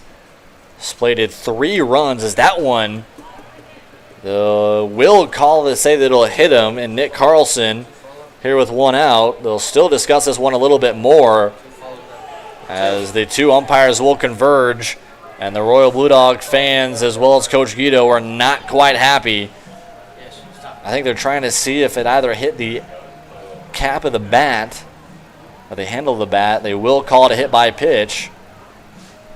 And I think both sides are a little bit dynamic there as Coach Guido will go back to his dugout after getting what he likes. And now a runner here at first base with 1 out here in the 5th. Yeah, the Cropduster dugout very much disliked that call. They thought it hit off the end of the bat, the cap of the bat. But, yeah, like you said, Coach Guido was ready to go out there and argue that call if it did not go in his favor. Yeah, both of these 2 teams have been a little animated so far in this one, especially on a hot day. Both teams kind of showing out as much aggressiveness as they can. A little bit of cockiness, too, that we've seen from these 2 groups. But a Sunday night game where 2 teams really in the basement so far here in the Corn Belt League, desperately needing a win to try to make up for some early season losses. A.J. Ventry fall behind here 1-0. The outer fastball is outside here to Trent Collegiate. Yeah, when the lights go down, the antics come up here at Seymour Smith Park, and we're seeing it on full effect here tonight. The animation and the emotion is definitely here tonight. Throw back to first. Can't get Nick Carlson leaning a little bit there on that pitch. We'll see now 1-0 count coming here from Ventry. Yeah, Ventry's just got to be able to control this pitch here. He's been a little off and on this inning. He did get that first pitch out, but then he hit the next batter. So we'll see how he responds to the adversity he's had to face this inning, and we'll see how he attacks this batter with a runner on first. Yeah, already now down 2-0 to Trent Collegiate at the top of the order. Big piece now for the Royal Blue Dogs. They want to start chipping away to get back in this one. It's a big swing and a miss there on the 2-0. Yeah, that was a very good pitch on a 2-0. Usually on a 2-0, the hitter was expecting, I might get another ball, but A.J. Ventry had different plans there and just tried to blow one right past him, and it worked. Ventry looking back at first at Carlson and delivers. Another fastball outside for ball 3, and Ventry again falling himself behind here. We've seen Ventry so far today, 4 walks and a hit by pitch, just 2 strikeouts, and although he's been able to keep the Cropdusters with a 5-run lead, it has not come easily. 3-run pitch is upstairs for ball 4. A hit by pitch and a walk now here, and we'll see Robu Ikarashi, of all guys that's been able to have A.J. Ventry's number today, it has been Robu Ikarashi. A double back in the first and a single back in the third. One swing here after the Cropdusters added 3 in the top of the 5th could maybe keep some momentum for the Royal Blue Dogs to possibly come back in this one. First pitch is just outside on the outer half, for strike 1. Yeah, Robu Ikarashi has definitely had A.J. Ventry's number here today, and we'll see if he can add to his list of accomplishments that he's already had off of A.J. Ventry. The curveball, again, has just not been able to be there for A.J. Ventry these past 2 innings. And for a guy that really only works a 3-pitch mix and really just primarily that fastball and that curveball, this is a dangerous situation for Ventry. Yeah, you don't want to find yourself in too much of a hole. You've got runners on first and second. I mean, you don't want to start letting the Blue Dogs come crawling back out of this hole. Another fastball just catches the outer half for Robu Ikarashi. Not quite happy with the call, but either way, down 1-2. A.J. Ventry trying to get one himself. Looks back at Carlson at second. Gets him swinging. An ugly swing right there from Robu Ikarashi and a big second out here in the 5th. Yeah, nice put-away pitch right there by A.J. Ventry. Moved it outside a little bit, and Robu Ikarashi fell for it, and that was pretty ugly swing right there by Robu Ikarashi, but good job by A.J. Ventry on setting up that pitch to have that swing be a thing. That's the 3rd strikeout of the day for A.J. Ventry. And we'll see what they can do here with 2 outs. We see Brennan Redding here, the shortstop, come up. 0-2 today is Redding. A strikeout back in the 3rd and a ground out to the second baseman back in the 1st. Coming up in a spot here where the Royal Blue Dogs desperately need some runs. Another fastball way outside. A really good job right there by Poteet to get in front of it. And we see now Ventry down 2-0. Yeah, you can definitely tell from the 1st to 5th inning that Ventry's losing his command a little bit. The velo still seems to be there, but the command is lacking a little bit. 2-0 is grounded foul down the 3rd base line. We'll see now a 2-1 pitch coming here from Ventry. We see really Ventry today. Again, he started off pretty strong, had a little bit of his hiccups in the 3rd and 4th. And here in the 5th has had a little more hiccups here, but trying to limit it to really keeping these Royal Blue Dogs scoreless. Yeah, I mean the command's been lacking a little bit over the past inning and 2/3, but he started the game hot, he started the game good, and that's given him enough of a foundation to get going into the 5th inning, and hopefully this might be his last inning. Hopefully he can end on a positive note here, limiting damage. We'll now see a 3-1 count here for Ventry, and damage of putting the bases loaded here with 2 outs. 3-1 pitch coming here from Ventry. That one hits him. The second hit by pitch of the day. Brennan Redding not quite happy with that one, and now the bases juiced here with 2 outs. And one big swing from Josh Moore could entirely sway this ballgame. Yeah, I'm kind of surprised how there's no one going out to talk to A.J. Ventry, as he's had 2 hit by pitches this inning, and his command just hasn't been there. I'm really surprised how the head coach for the Cropdusters, or even his catcher, Petit, isn't going out to calm down this pitcher. Yeah, nobody in the bullpen either here for the Cropdusters. I think they're going to really stick with Ventry for the rest of this inning. But a big spot right here for Josh Moore. Down by 5. Trying to get something going here for the Royal Blue Dogs. Big swing and a miss right there from Josh Moore. Getting the count back up at 1 apiece.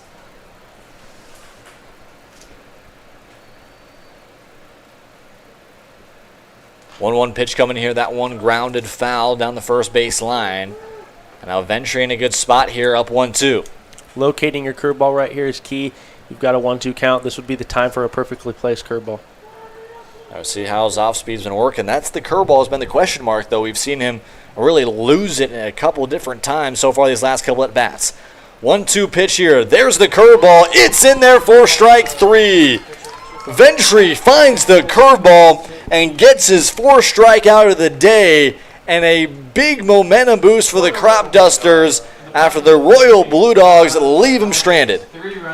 Yeah, man, what a way to end that inning if you're A.J. Ventry, and that's most likely your last at-bat of the game. So what a way to go out, limiting damage. And the Cropdusters are up 5 runs going into the top half of the 6th. Yeah, we'll head to the 6th right after this. The Cropdusters leading by 5.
back here as the Cropdusters look to add on here in the top of the sixth, up by 5. This one driven into left center field. It's going to get over Devin Jones out and left, and Braxton Wilhelm has extra bases. He'll head to third. A long throw is not in time.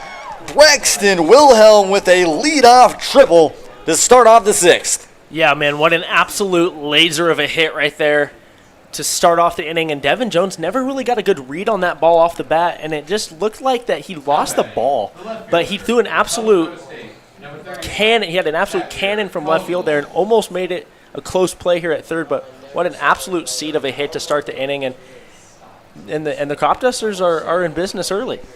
Yeah, like you mentioned, not a good read, also not a good route to that ball from Devin Jones. And a leadoff triple here for the Cropdusters will flip the lineup card over now for Thatcher Kozel.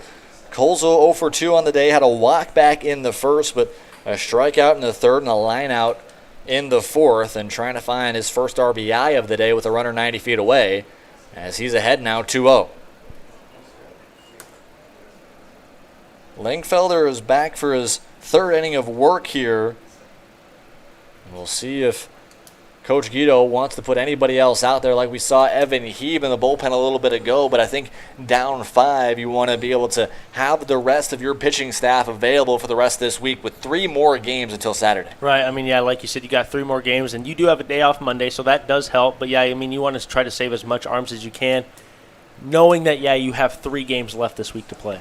2-1 pitches outside to Kozel.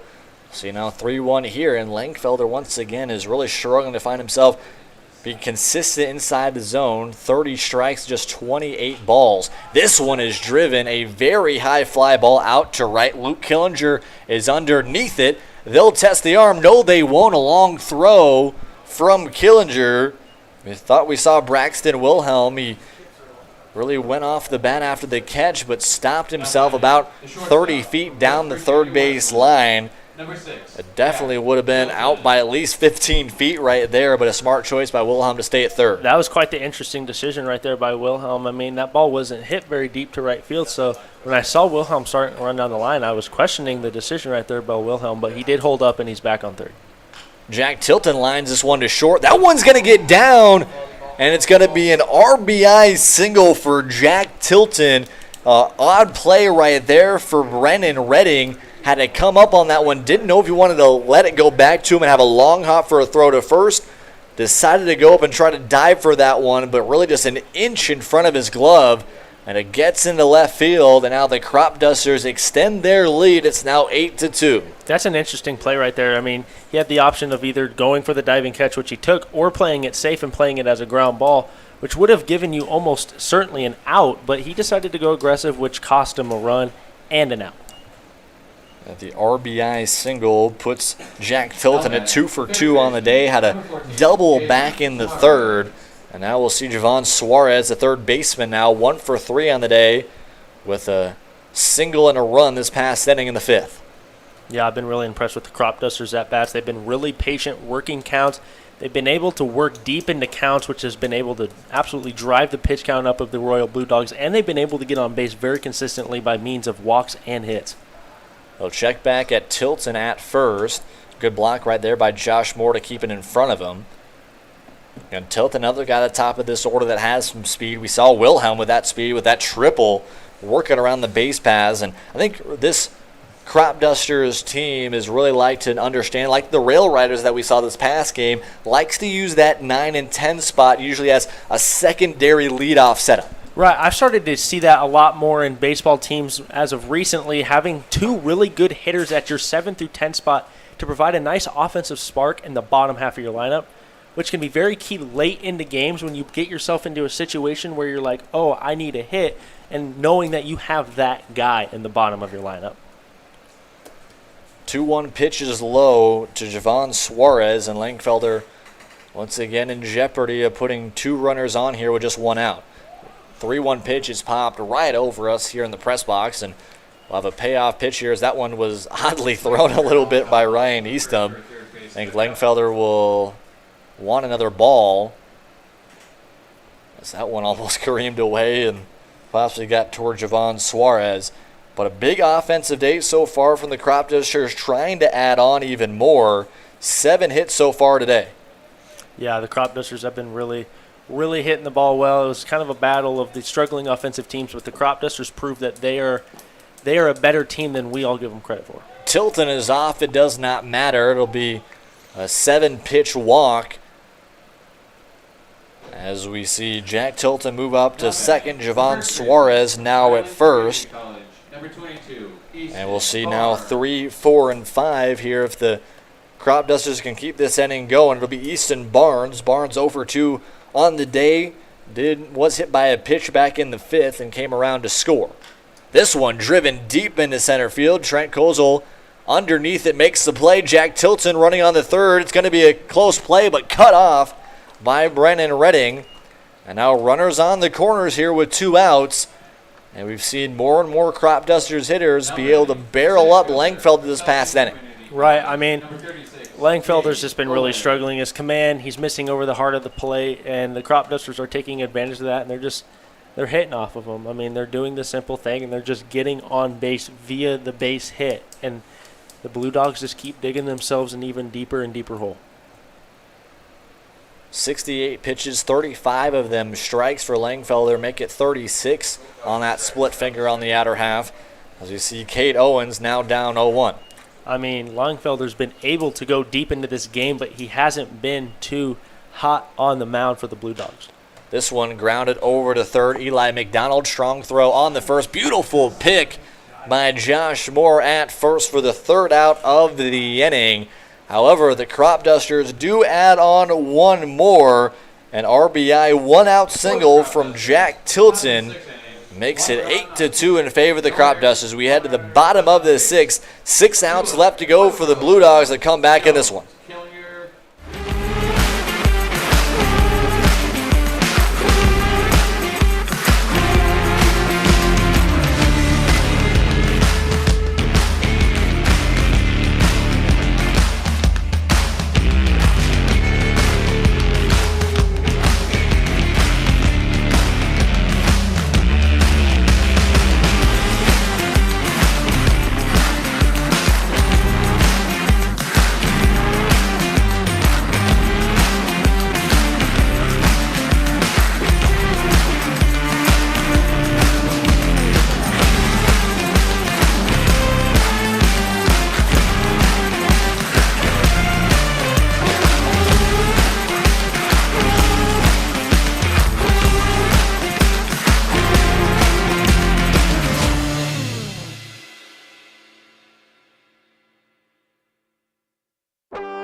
Bottom of the 6th here, we'll see Devin Jones, Luke Killinger, and Will Richter here for the Royal Blue Dogs. 44 strikes.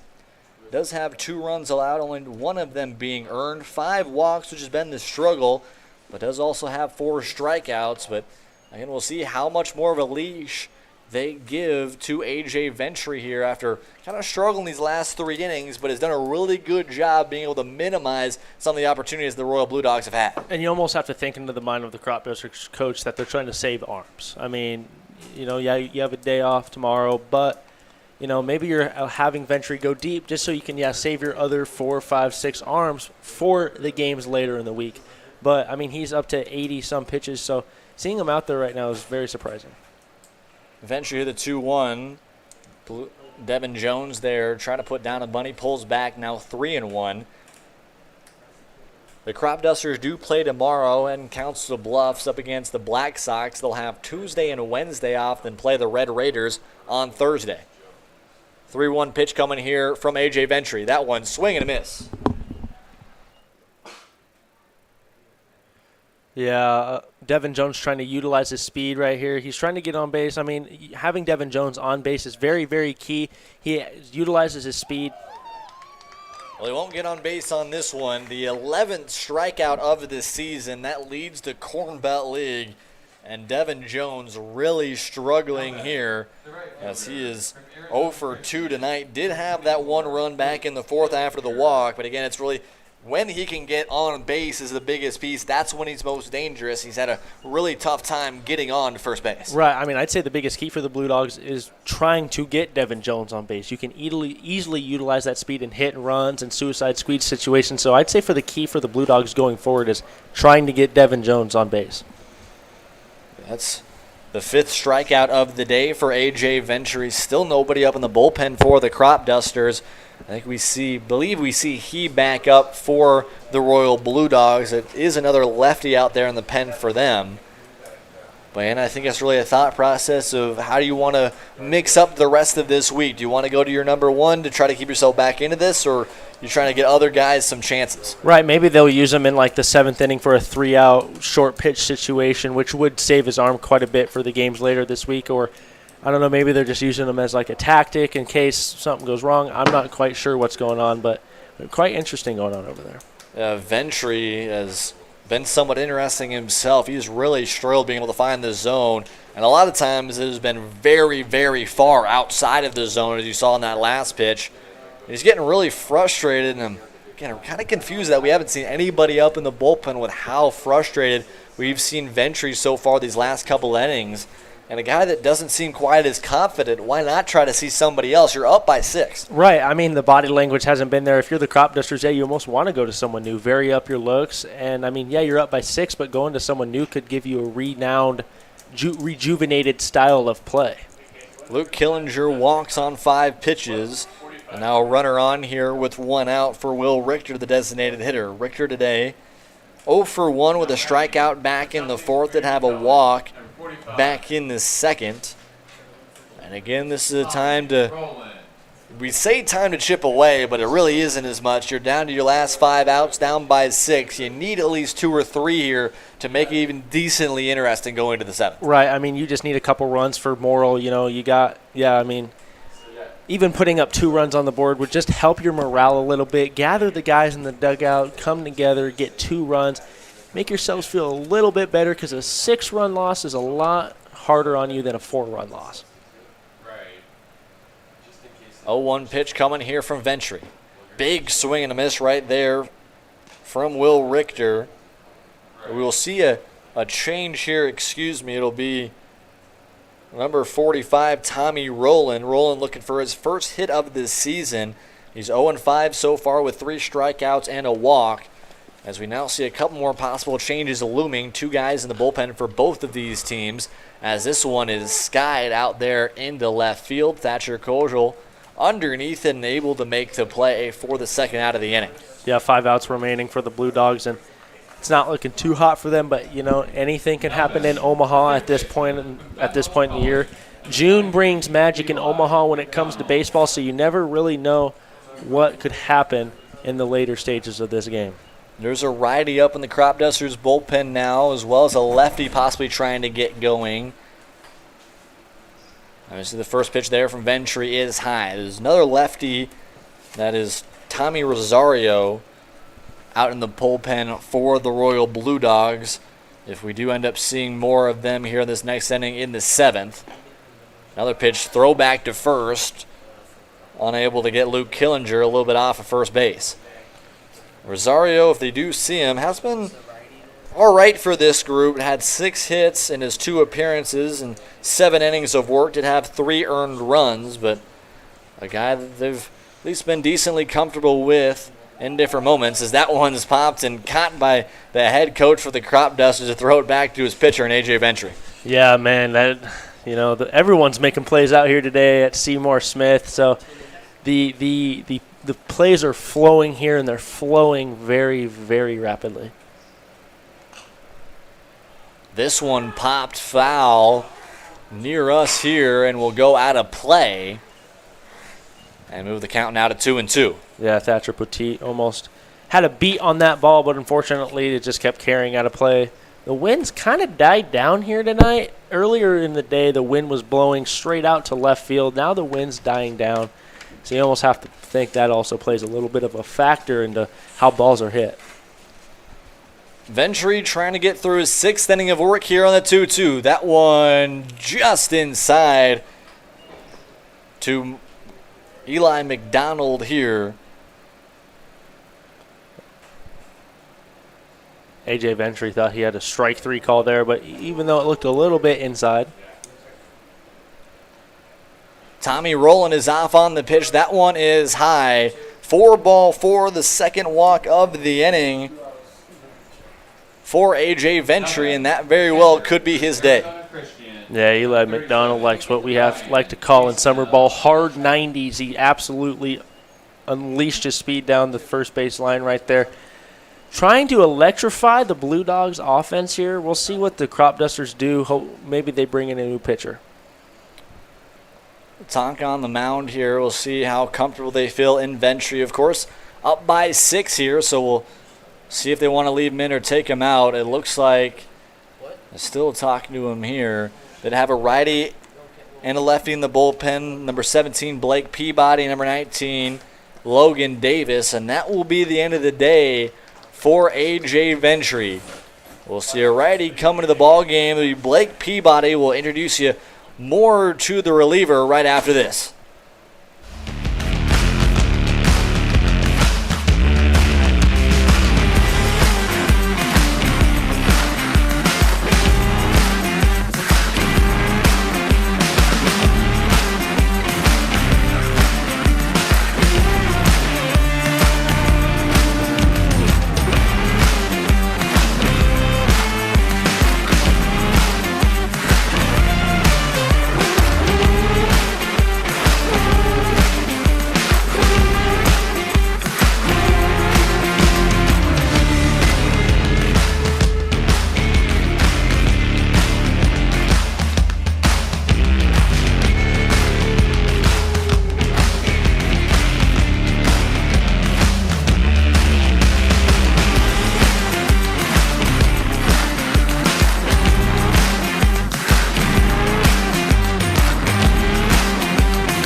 Blake Peabody is the new pitcher here for the Cropdusters in the 6th.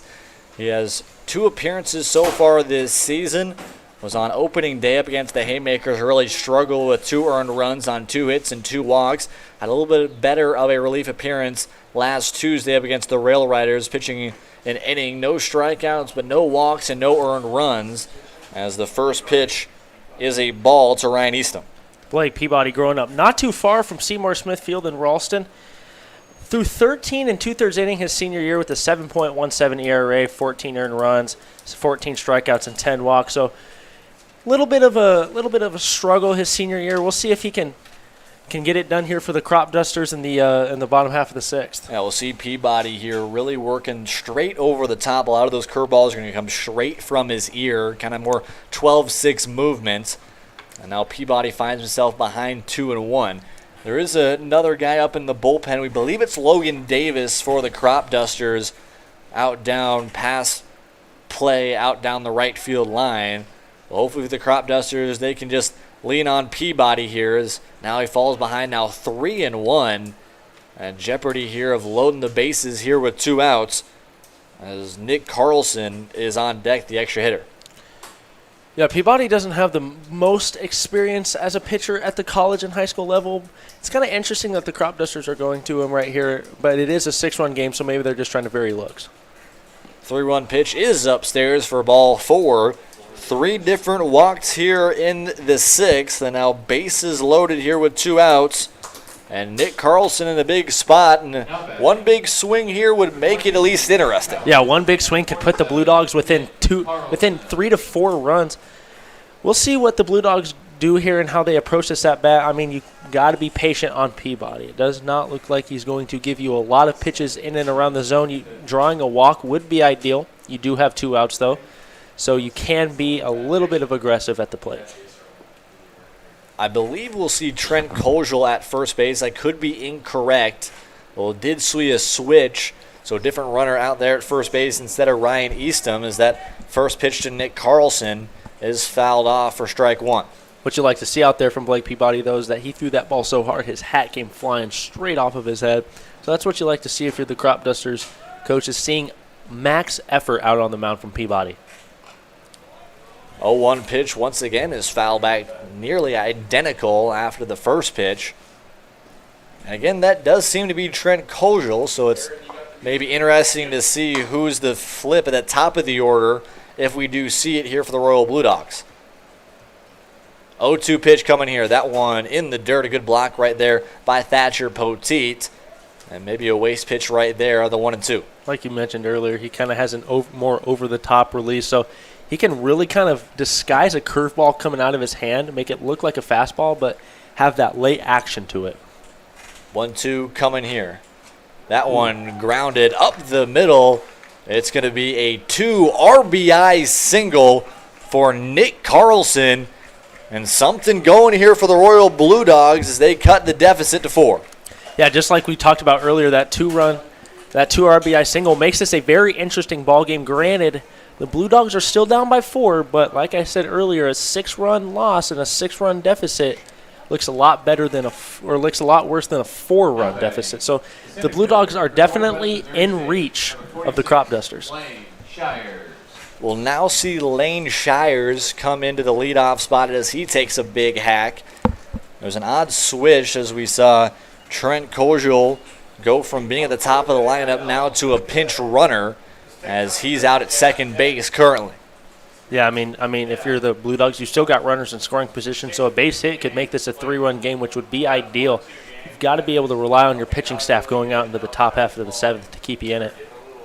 0-1 pitch was in the dirt. Really good job by Thatcher Poteet to keep it in front of him, as Trent Koziel out there at second base at a big secondary, but held off from trying to take third.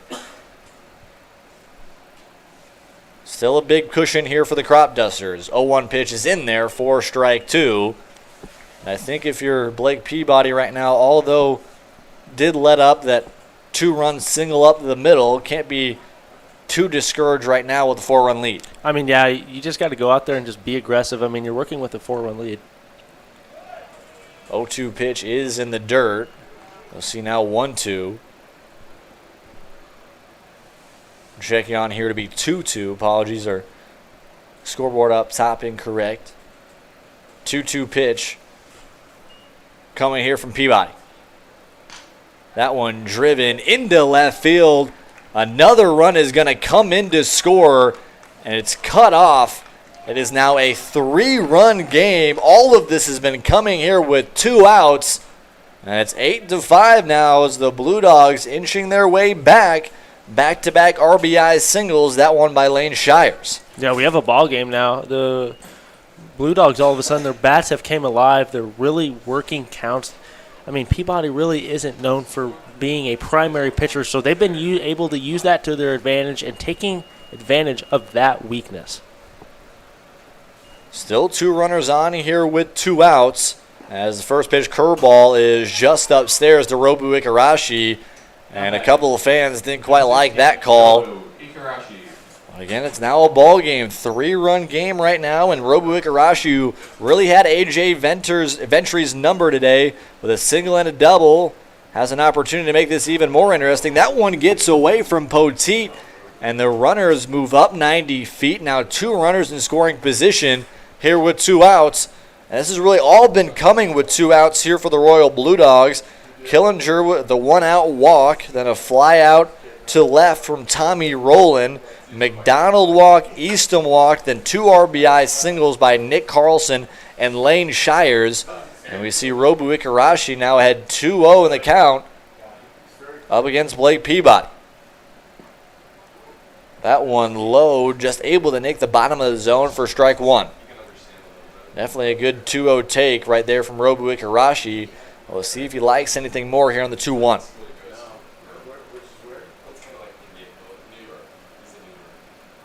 2-1 pitch coming here from Peabody. This one lifted out into center field. Cade Owens underneath it, able to make the play. However, we may have a ball game, folks. The Royal Blue Dogs tack on 3 runs here in the bottom of this 6th. We'll head to the top of this 7th. The Cropdusters maybe trying to inch themselves away as the Blue Dogs have had some momentum.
Top of the 7th here after a 3-run bottom of the 6th has made this one decently interesting for the Royal Blue Dogs. It's now a 3-run deficit up against the Cropdusters.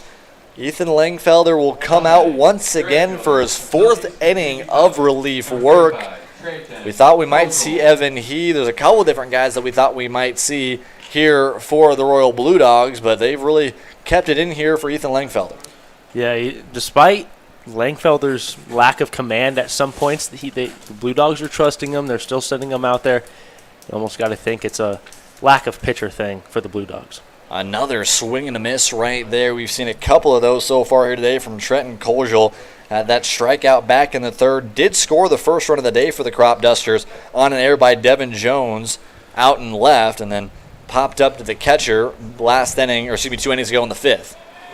Another strikeout right there.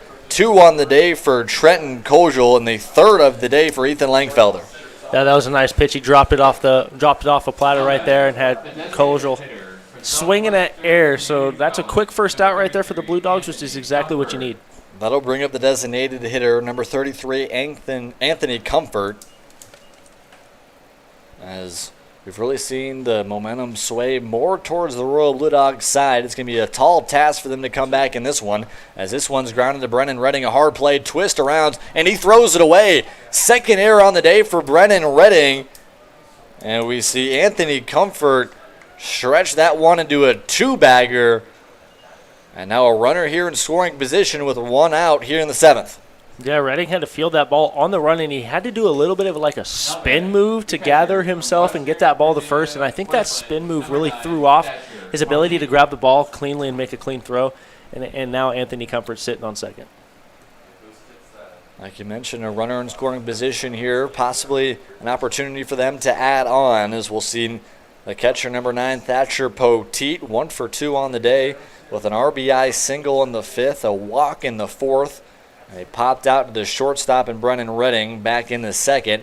Redding has costed a couple runs here today. The errors, 3 of which have been on these Royal Blue Dogs here today, have been costly. And with this being a 3-run game, very well those plays are able to be made. It may be a little closer of a game, a 1 or 2-run game, which is a lot more manageable for the Royal Blue Dogs. Right. Devin Jones' error in the first inning really kind of set the tone for how the Blue Dogs were going to play the rest of that game. And one could argue if he doesn't make that error, the score doesn't happen and nothing happens up to the Blue Dogs. And this could be a tied game right now. Now we saw an error in the 2nd, like you mentioned, from Devin Jones, an error from Redding back in the 3rd, and then an error here. And now we see Anthony Comfort standing out there at second base. 1-1 pitch is high to Thatcher Poteet. And consistently, we've just seen both of these pitchers in Braden Bach, as well as A.J. Ventry, and now even Ethan Langfelder, fall behind in a lot of counts. Yeah, I mean, these Blue Dogs pitchers have been really struggling to get ahead into accounts here. That one shot off the fence, a one-hopper off the fence foul. And maybe Poteet being able to time Langfelder up here a little bit here in the 7th. Yeah, if you're Ryan, you almost got to take a look at Anthony Comfort over there. He looks like he's leisurely leading off, or at least Langfellow's got to look at AC over there because he's just casually leading off. This one popped up right above us here in the press box, and we'll see the 2-2 pitch coming here from Langfelder. Nice little pop fly for the guys in the booth. I think I would have caught that one. That was right at me. Oh, that's that one right here. That's very true. Pitchers got to make plays. Right. Hey, pitchers field too. Pitchers field too. PFPs is where it's at. Right. PFPs is where it's at. Right. Langfelder trying to work through this inning. One out here after the Trayton Kogel strikeout to start off the inning. And a 2-2 pitch coming here to Thatcher Poteet is outside for ball 3. And again, we're going to see another 3-2 pitch. And so many of these counts, I'm not quite sure if it's a mix between the discipline that we've seen from the hitters or really the wildness we've seen from the pitchers. But another payoff pitch coming here. That one outside. No, they'll call it strike 3. Thatcher Poteet did not like the call. He threw his bat, really understanding that he had a walk there and a questionable call in the outer half, but Ethan Langfelder will not complain. It is his 4th strikeout of the day. Late call right there by the home plate umpire for the strike. It looked like a really good pitch, but really don't understand why the home plate umpire called that so late, and Poteet just didn't really like that call. First pitch to Blake Peabody is in the dirt for a ball. That will switch out the designated hitter spot. Peabody will hit for himself as the pitcher currently. Comfort now technically the extra hitter. And that's kind of the flexibility that this 10-person lineup here in the Corn Belt League gives. Right. I mean, that's really nice for the Cropdusters and just the CBL in general, that once your pitcher goes out there, if your DH or EH goes out for the pitcher, you can have them bat for themselves. Saves a bench guy. Langfelder checks back at Comfort at second, and he'll keep a little closer eye on him. 2-0 here to Blake Peabody. Peabody had a single back in the 3rd, walked in the 4th, and had a ground out at the shortstop back in the 5th. Big spot for Langfelder trying to get out of this one and give some kind of chance and some kind of life for the Royal Blue Dogs in the 7th. That one almost hits Peabody. He shakes his head a little bit, thinking there that it should have hit him. But still here ahead 3-0. That one hits him And once again, Langfelder just really having a tough time finding the zone. And now 2 runners on here with 2 outs, and this sloppy game continues. Yeah, both pitchers for the Blue Dogs today just have not been able to channel the command of their fastball breaking ball speed. It really hasn't mattered. They haven't been able to locate, and it's just been made it for a really long day out on the mound for those 2. Yeah, 6 combined walks between Bach as well as Langfelder. Langfelder does have 2 hit by pitches. On the other end, it's kind of been the same story to an extent for the Cropdusters. A.J. Ventry had 2 hit by pitches of his own, as well as 7 walks. 7 walks on the day for him.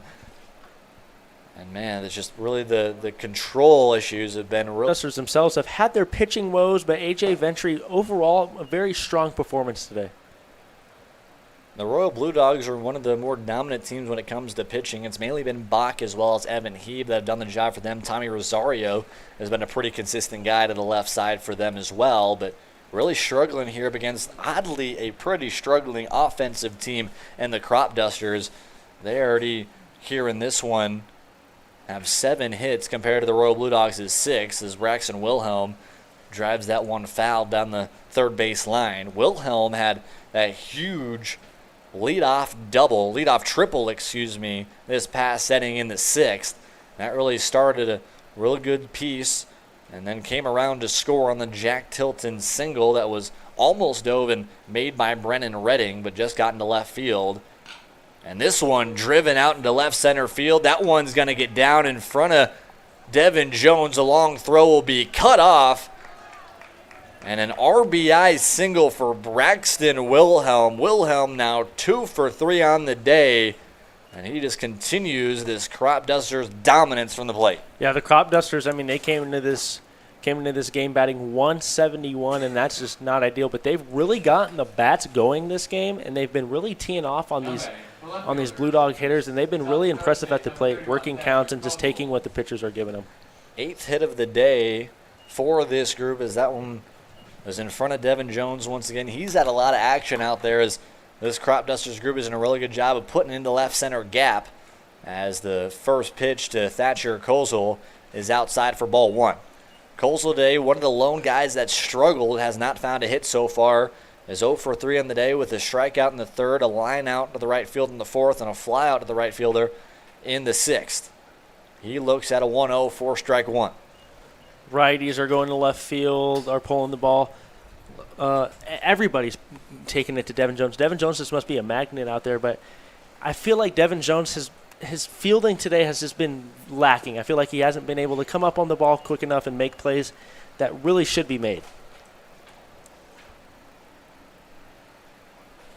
We've seen a lot of struggles from Devin Jones out in the outfield, an error and a couple odd routes. 1 and 2 there, in the dirt from Langfelder. And we'll see a 2-2 pitch here coming Thatcher Kozel. If you're a Longfelder, if this is your best pitch of the day, this has got to be it right here. You've got to get out of this inning, limiting damage to 1 run. You got to give your offense a chance in the bottom half of the 7th to go out and tie the game, if not win it. 1 of 4 guys in this 10-guy lineup that's not gotten a hit so far in this one, trying to add on as he'll look at a 2-2 pitch upstairs. And Langfelder, again, just really showing fatigue right now in this heat. Again, the breeze is still out there, and the heat is definitely not as much as what it was in our first game of the day where we were seeing 94 to 95. Now we're seeing kind of mid-80s, 85, 86, 87. But again, both these pitchers have had a lot of long days. Payoff pitch, runners are off. This one, swing and a miss from Thatcher Kozel. It is the 5th strikeout of the day for Ethan Langfelder. Last chance here in the bottom of the 7th for the Royal Blue Dogs as Langfelder has just given everything he has. Stopping himself currently. We'll take a quick break and see if Langfelder's all right after this.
last chance here for the Royal Blue Dogs. Logan Davis will look to shut it down here in the 7th as first pitch hit by pitch from Davis is Brennan Redding. Second time he's been hit today, and he'll head 90 feet to first base. And not the start you're looking for out of your closer. Right. I mean, Logan Davis is a graduate of Omaha North, so he's a local. He will be a senior at Dakota Wesleyan this year, and in 6 appearances at Dakota Wesleyan, he went 13 2/3 innings, 19 hits, 14 earned runs, 13 walks, 4 Ks with a 9.22 ERA. So, interesting choice for the Cropdusters here to close out this game. Yeah, Davis this season here for the Cropdusters, 1 2/3 innings pitched and 2 appearances. Really struggled on opening day up against the Haymakers. Had 2 earned runs on 1 hit, 2 walks, and a hit by pitch. It also have a hit by pitch and 3 walks up against these Royal Blue Dogs just a week ago from today. This one driven and foul out of play from Josh Moore, and still definitely not entirely out of reach for these Royal Blue Dogs here, down 4, but a lot going to have to go to them.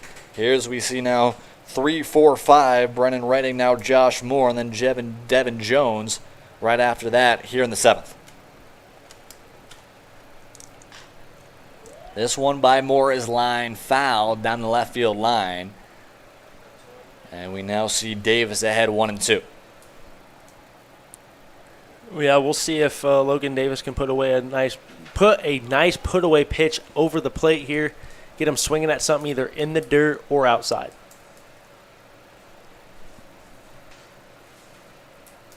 Davis checks on Redding at first. And 1-2 pitch is just upstairs for ball 2. 2-2 pitch here for Davis. We'll see kind of how he can adjust here in a definitely lower pressure situation, up by 4, but definitely still need to close this one out. See what he can do here with the 2-2. That one outside for ball 3. And once again, we'll see another payoff pitch. It seems like every single at-bat's been going longer and longer in these last couple at-bats. Right. It seems like every pitch goes from 4 to 5 to 6 to 7, 8 pitches, and I think it's really taking a toll on these pitchers as it is hot, so that those extra pitches mean that much more.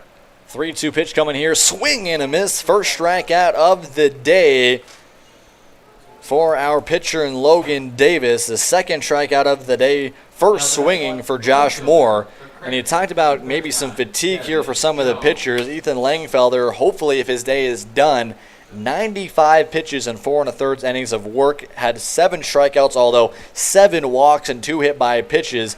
8 hits allowed, and a lot was really put on Langfelder for the Royal Blue Dogs. Yeah, he had to carry a lot. He had to go 4 1/3 innings, and he threw 95 pitches. That's a lot of pitches through 4 1/3. So shout out to Langfelder for doing his job. 7 strikeouts, 7 walks. Not too shabby. This will bring up Devin Jones. He's had a really struggling season so far. 0 for 2 today with a strikeout and a ground out to the third baseman. Did have a walk and came around to score back in the 4th.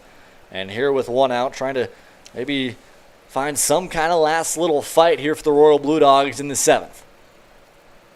Davis checks back at first. That one gets away. No, they'll say it'll hit him. And the second hit by pitch of the inning here for Logan Davis. And now 2 runners on here with 1 out. Yeah, having Devin Jones on base is very, very, very good for the Blue Dogs. That speed will be very key as the Cropdusters coach is going out to talk to his pitcher. And we see one guy, a righty, up in the bullpen here for the Cropdusters. We'll see how long they want to have this meeting go, as Logan Davis has struggled here, a hit by pitch on the first pitch, then able to strike out Josh Moore on 7 pitches. Then right after that, a first pitch hit by pitch to Devin Jones. And they'll keep him out there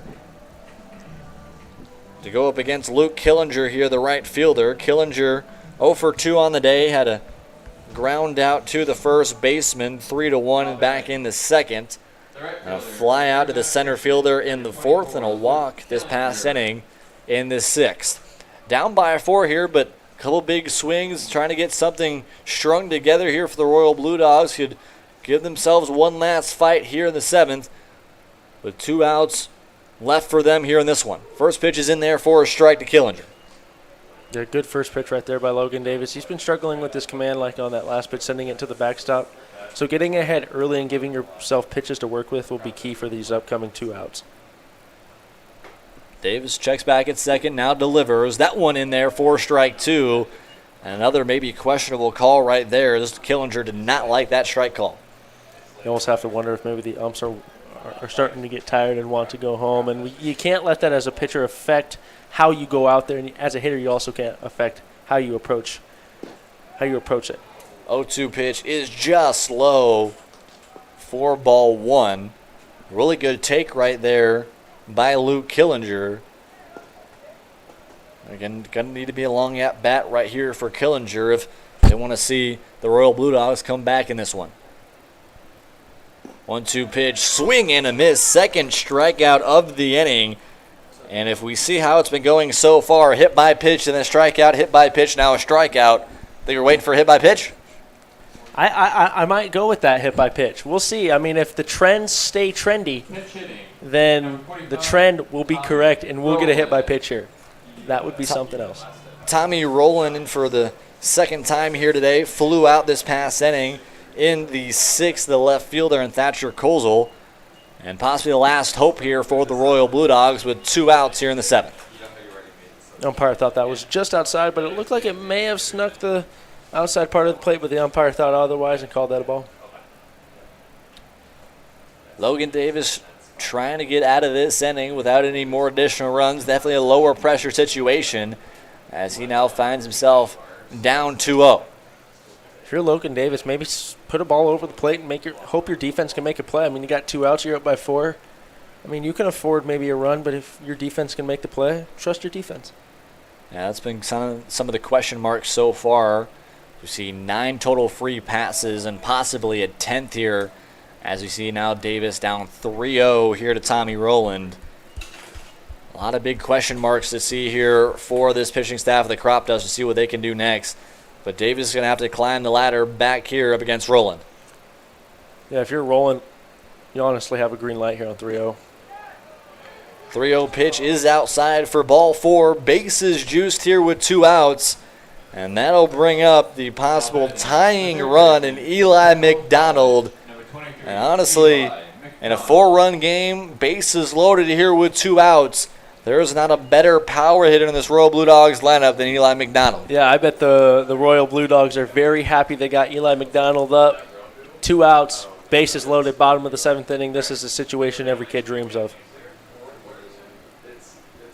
Davis' first pitch is in there for a strike. And again, the trend doesn't work with the hit by pitch, but it does with the free pass. Hit by pitch, strikeout, hit by pitch, strikeout, and then a walk to Tommy Rowland. Eli McDonald, the chance here to maybe keep this one even more interesting here with 2 outs. That one driven into right field. That one's going to get down. It's going to be a 2 RBI single for Eli McDonald. We have a ball game with 1 out left here in the 7th. Wow, Eli McDonald came through when his team needed it the most, making it a 2-run ball game. Just got that one over the second baseman's head, planted 2 runs at home. Now you got runners at the corners, and you've still got speed out on the base path. So if you're the Royal Blue Dogs, you're not feeling down and out. We'll bring up the catcher, Ryan Eastham. We talked about him as being an impact player in this one, and it could come down to a really impact moment in this one as Logan Davis has really struggled.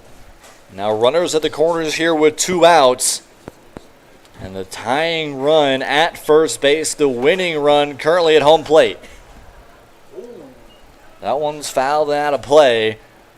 They did have somebody, the Cropdusters did have somebody in the bullpen a little while ago, did have a righty. He's come out of the bullpen. We'll see if and how much longer they want to allow Davis to go as he's kind of been on all sides of the spectrum here in the 7th.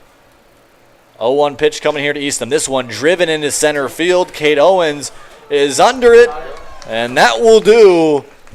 A little bit of a scary situation for the Cropdusters, but they pull this one out. Final, Cropdusters 9, Royal Blue Dogs 7. The Blue Dogs will drop to 2-5. The Cropdusters will move up to 3-5. But a big win in a long game and a lot of offense for these two teams. Yeah, I mean, both offenses came into this game struggling. One was batting 172, one was batting 171, and it was just the Cropdusters that ultimately were able to figure out the bats, tee off on Longfellow and Bach, and really they put up 8 hits and 9 runs. That's quite the performance from your hitters today, and you can carry that momentum going into the rest of the week. A big win for the Cropdusters here in our nightcap. We'll take a quick break here on the Corn Belt League Network. Once we come back, our Kelly Supply Company player of the game, we'll give that to you here in just a minute and sit down with him. Big win for the Cropdusters, 9-7 the final. No matter what your age, skill level, or position, your baseball season begins at the Strike Zone. Featuring state-of-the-art batting cages, group and private instruction, the Strike Zone provides athletes all the training and equipment you need to get your game to the next level. Give the gift of development to your baseball or softball player. Purchase your Strike Zone gift cards today. Baseball never ends at the Strike Zone.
Back here at JJ Isaacson Field, the final here in our nightcap, an offensive explosion. 9-7, the Cropdusters win this one over the Royal Blue Dogs. The Blue Dogs made it interesting in the bottom of the 7th with the tying and winning runs in play there for a possible win for them. But a big win here for the Cropdusters, and I'm with here our Kelly Supply Company player of the game, Braxton Wilhelm. Wilhelm, you started off the day with the walk, 2 for 3 on the day with a triple, 2 runs, and a single back in the 7th. I think the biggest thing for this Cropdusters team has been the lack of offense so far this season. You guys are hitting 171, a Corn Belt League worst, but 8 hits here today. I mean, how was that offense just able to flip here in such a big way in a game like this? You know, I mean, like you said, like we've been struggling as of late, and like our coach Jared Jones, you know, it's just kind of been like go out there and have fun. Like we've been playing baseball since we were 5 years old. You know, it's just something. And I think like lately, I think our approaches have been a lot better. We're seeing a lot more pitches, and we're just going up there thinking see ball, hit ball. And I mean, honestly, that's I think our offense is finally coming together, starting to mesh as a team. I think another big thing for you guys here today is how well you guys were able to work at the plate. At least you had really good discipline so far here today. We saw multiple 3-2 counts, long counts, really able to work deeply into this Royal Blue Dogs pitching staff. What was the mindset going into that with so many really long at-bats? You know, I mean, early in the year we kind of struggled. I mean, we were jumping out on our front foot, getting like 1-2 pitch at bats. You know, getting out early. I mean, there was a stretch we had 5 hits in 3 games. You know, it was a stretch for sure. But I think now our discipline's starting to come, and I think we're starting to see pitches better and starting to put barrels on ball a lot more. I think adding on to it, you possibly had a little bunt opportunity earlier in this game for yourself. So did Cade Owens. But I think the speed has been an interesting factor, especially here tonight. 4 stolen bases for you guys, and really wreaking some havoc for some defenders here for the Royal Blue Dogs. What's that mindset for you guys? Really trying to take every bag that's in front of you. You know, I mean, especially earlier in the year, like you said, we had a league worst batting average, and so that's one thing Jones praised was just being aggressive on the base, taking bags when we can. You know, just being a scrappy team, scrapping runs across. That's huge. All right, so you guys take on the Black Sox tomorrow on Monday. Then you're up against the Haymakers on Thursday. What's the mindset going for the rest of this week? You know, I think our offense is finally starting to click. So I think honestly, just keep our approaches, just keep coming together as a team, and I think as long as our pitchers give us a chance out there, I think we have a chance to win every game now that our offense is finally starting to come together. So, yeah. Well, thank you so much. Yes, Braxton Wilhelm, our Kelly Supply Company player of the game here tonight. That'll do it all for us here on Father's Day. Thank you all for watching this one here on the Corn Belt League YouTube channel. We'll be back on Tuesday for our Tuesday night baseball nightcap at 8 p.m. The Filth Ballers looking to add on to their incredible start of this season.